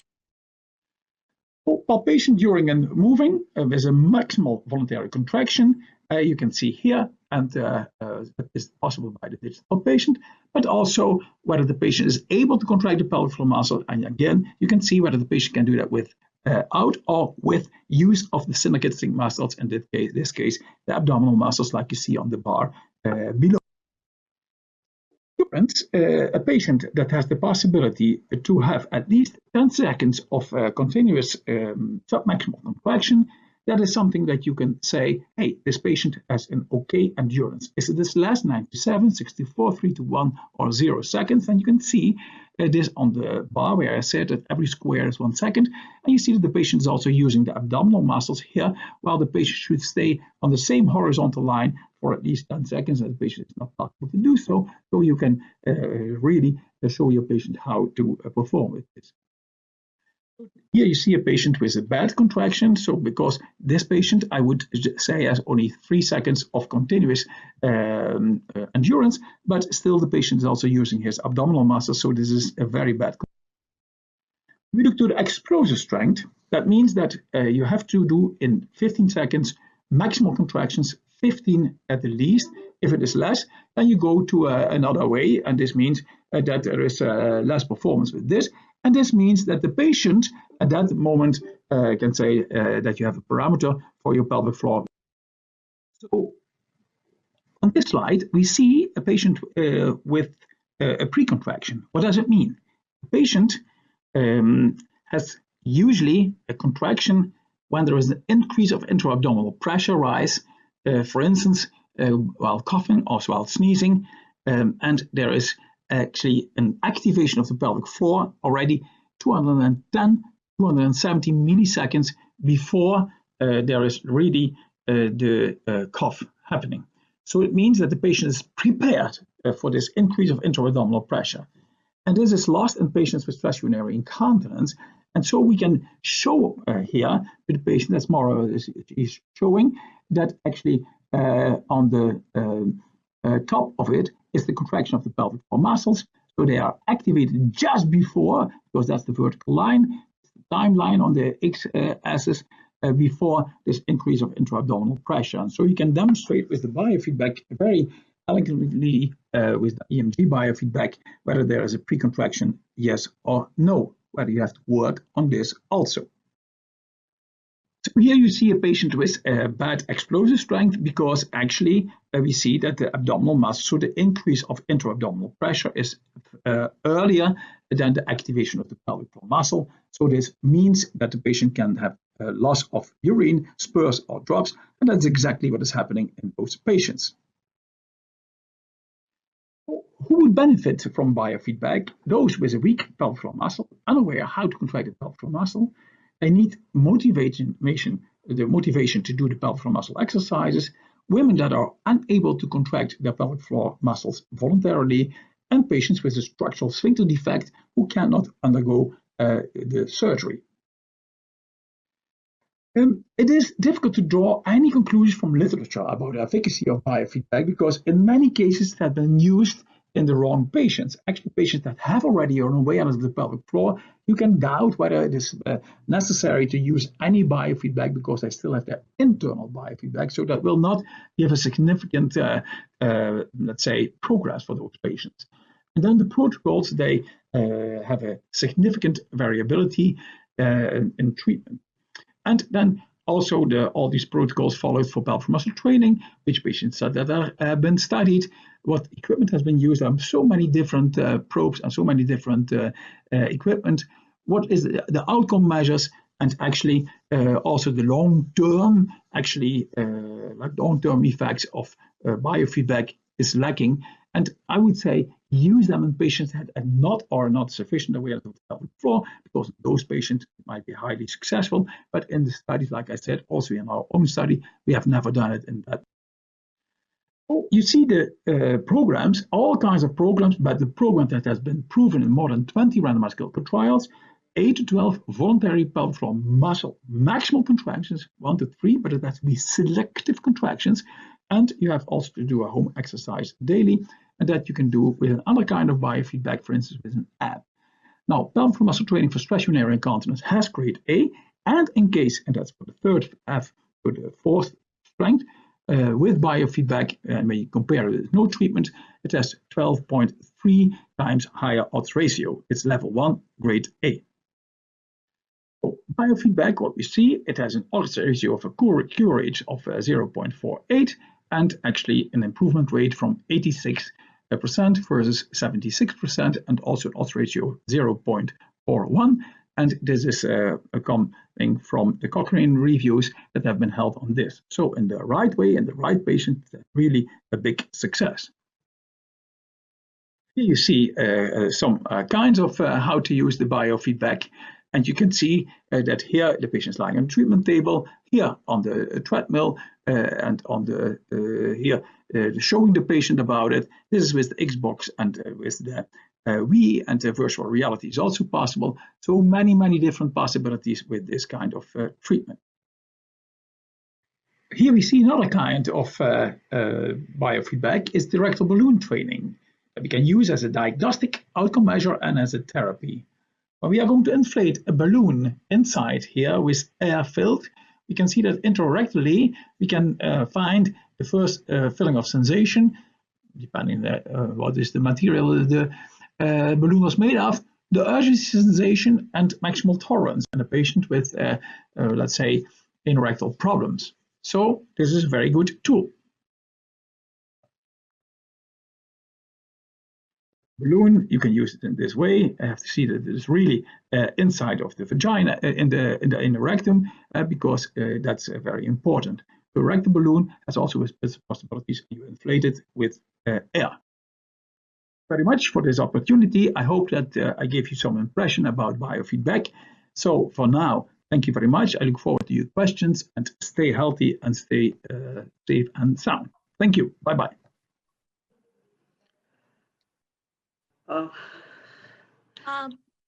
Yeah, I will ask Dr. Meera, is she here? Ma'am, she is not seen. Actually, the video is not on, but she is there. I think she's joined. Okay, so Dr. Rachna, you can take the question answered. And thank you so much, Dr. Barry. I can see you since the beginning of this webinar. You were there. So thank you so much for being patient and being with us. And you, he is actually expert. So I was so, I think that it is my privilege to have him at this webinar. So please ask any question you want to ask. I have one question for you, Dr. Bagman. So can we utilize this biofeedback for pelvic floor relaxation as well in cases of voiding dysfunction? And if so, then what would be the stretch? Can you hear me? Wait, can you hear me now? Yeah, but your volume is a little, can you increase? You can hear me or not? Yes, we can. Yes, we can. Okay. Let me put it like this. Maybe that's better. Okay. Yes. For sure, you can use it also for relaxation, for pelvic floor relaxation. You indicated during the nice discussion session just before that actually also during urodynamics you are using it, because you are also having an idea about the EMG, what is happening during that urodynamics. Now, it is a very artificial way of doing so. What we teach our patients is, listen, when you want to avoid avoiding dysfunction, for instance, it starts with relaxation of the pelvic floor muscle. It's very important. Now, you saw my concept of the 5 Fs: find and feel. How can you force the pelvic floor when you cannot find the pelvic floor? And there's the thing that is so completely wrong in all the studies that has been performed so far. We see that patients are given biofeedback while they have an internal feedback. For instance, when I drop a pen and I catch my pen, I catch it because I know that that pen is not heavy. I know that it is always falling down in the same direction because of the gravity. It is never going falling in another direction. So I have internal feedback how to catch. If it would be very heavy or very hot, I would never catch it. I would let it fall, okay? Now, because of the biofeedback, I have the possibility, and all kinds of biofeedback, EMG, verbal, tactile, whatever, to see whether a patient is contracting and how to train that with my patient. So when I train the find and feel in a patient that has no awareness how to contract the pelvic floor or insufficient, then biofeedback is a very helpful tool. What do we see in literature? They combine in a patient, for instance, with stress urinary incontinence, patients that have and have not internal feedback. So have awareness or have no awareness. When we would have a study where we would compare patients with stress urinary incontinence and have no or insufficient awareness how to correct the pelvic floor, and we would use then, for instance, EMG biofeedback, I will predict that will be highly effective to do so. So we should not only use nice methodology in our studies, but we should use it in the right patients. And there is where physical therapy is very important, because a physical therapist does not only give physical therapy, so training, but does also an assessment, a physiotherapeutic diagnostic consultation, to find out what are the parameters based on the medical data, what are the parameters for my training program. So when we see that a patient, for instance, during such an EMG biofeedback while he is relaxing, is not in that bar with the rest phase, so less than 0 to 20% of the maximum voluntary contraction, then I know that this patient has an incomplete or delayed relaxation. And that is what I can teach my patient using this kind of equipment. And it's very useful to do so. I heard in the session before also about electrical stimulation. We use electrical stimulation, for instance, in stress urinary incontinence patients, also as a kind of biofeedback. But then in those patients where we know that they cannot have, while they should be capable, but they cannot contract their pelvic floor to a certain extent that they have a normal contraction.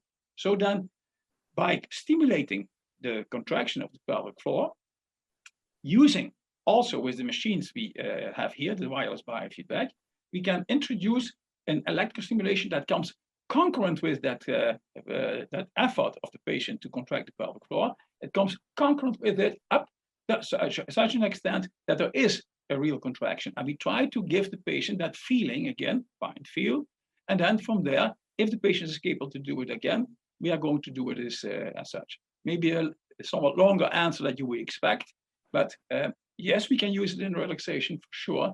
And we have a lot of possibility to even have the data about that also using that kind of machines. Thank you so much, Dr. Barry. Any other question? Yeah, actually, I think it was really good listening to Dr. Berry because I am very passionate about pelvic floor muscle therapy. And I did a study and I found that in SUI and OAB, patients' muscle power improved, but their functional quality of life and their functional improvement was not there. So I further went on. I did another study in which I tested both the strength during voluntary as well as involuntary contraction, like he has shown. And I found that there is a 45% of the patient we are missing. When they are involuntary contracting during cuffing, they're not able to do it properly. They don't have an inward movement. So these really helps, this kind of biofeedback to the treating doctor also is very important because it tells us that we are not actually targeting what we should. What we do is we ask the patient to contract. She can. But when you see during the involuntary contraction, maybe because of incoordination or whatever reason, she's not able to, the movement is not inward. I think that is a very good point, and I think we should do further studies on that. And I'm very happy that he also brought it out. Maybe I add some small point more, which is very important, I think. The medical doctor uses the International Classification of Diseases.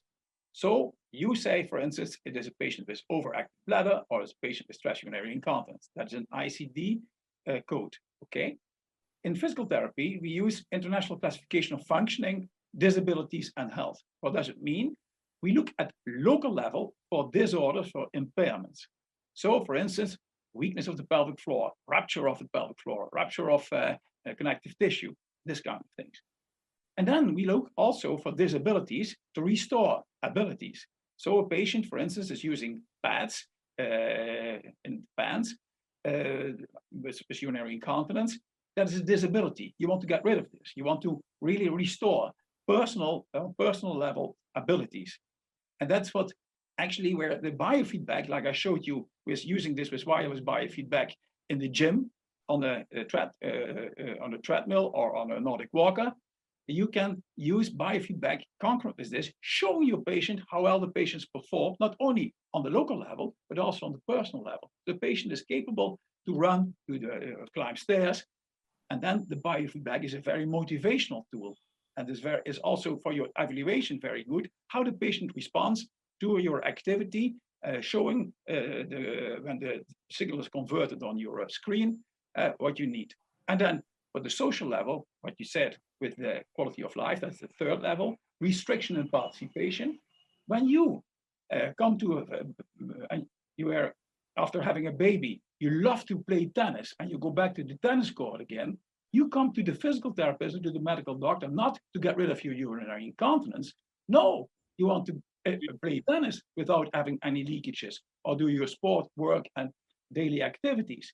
And that's the goal, where the motivational tool is on local level, personal level, and social level.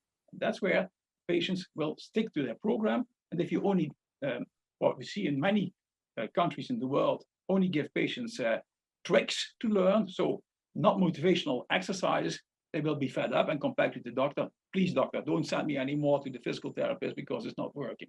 So physical therapists also should be educated as such in this area. Okay, thank you, sir. Thank you very much.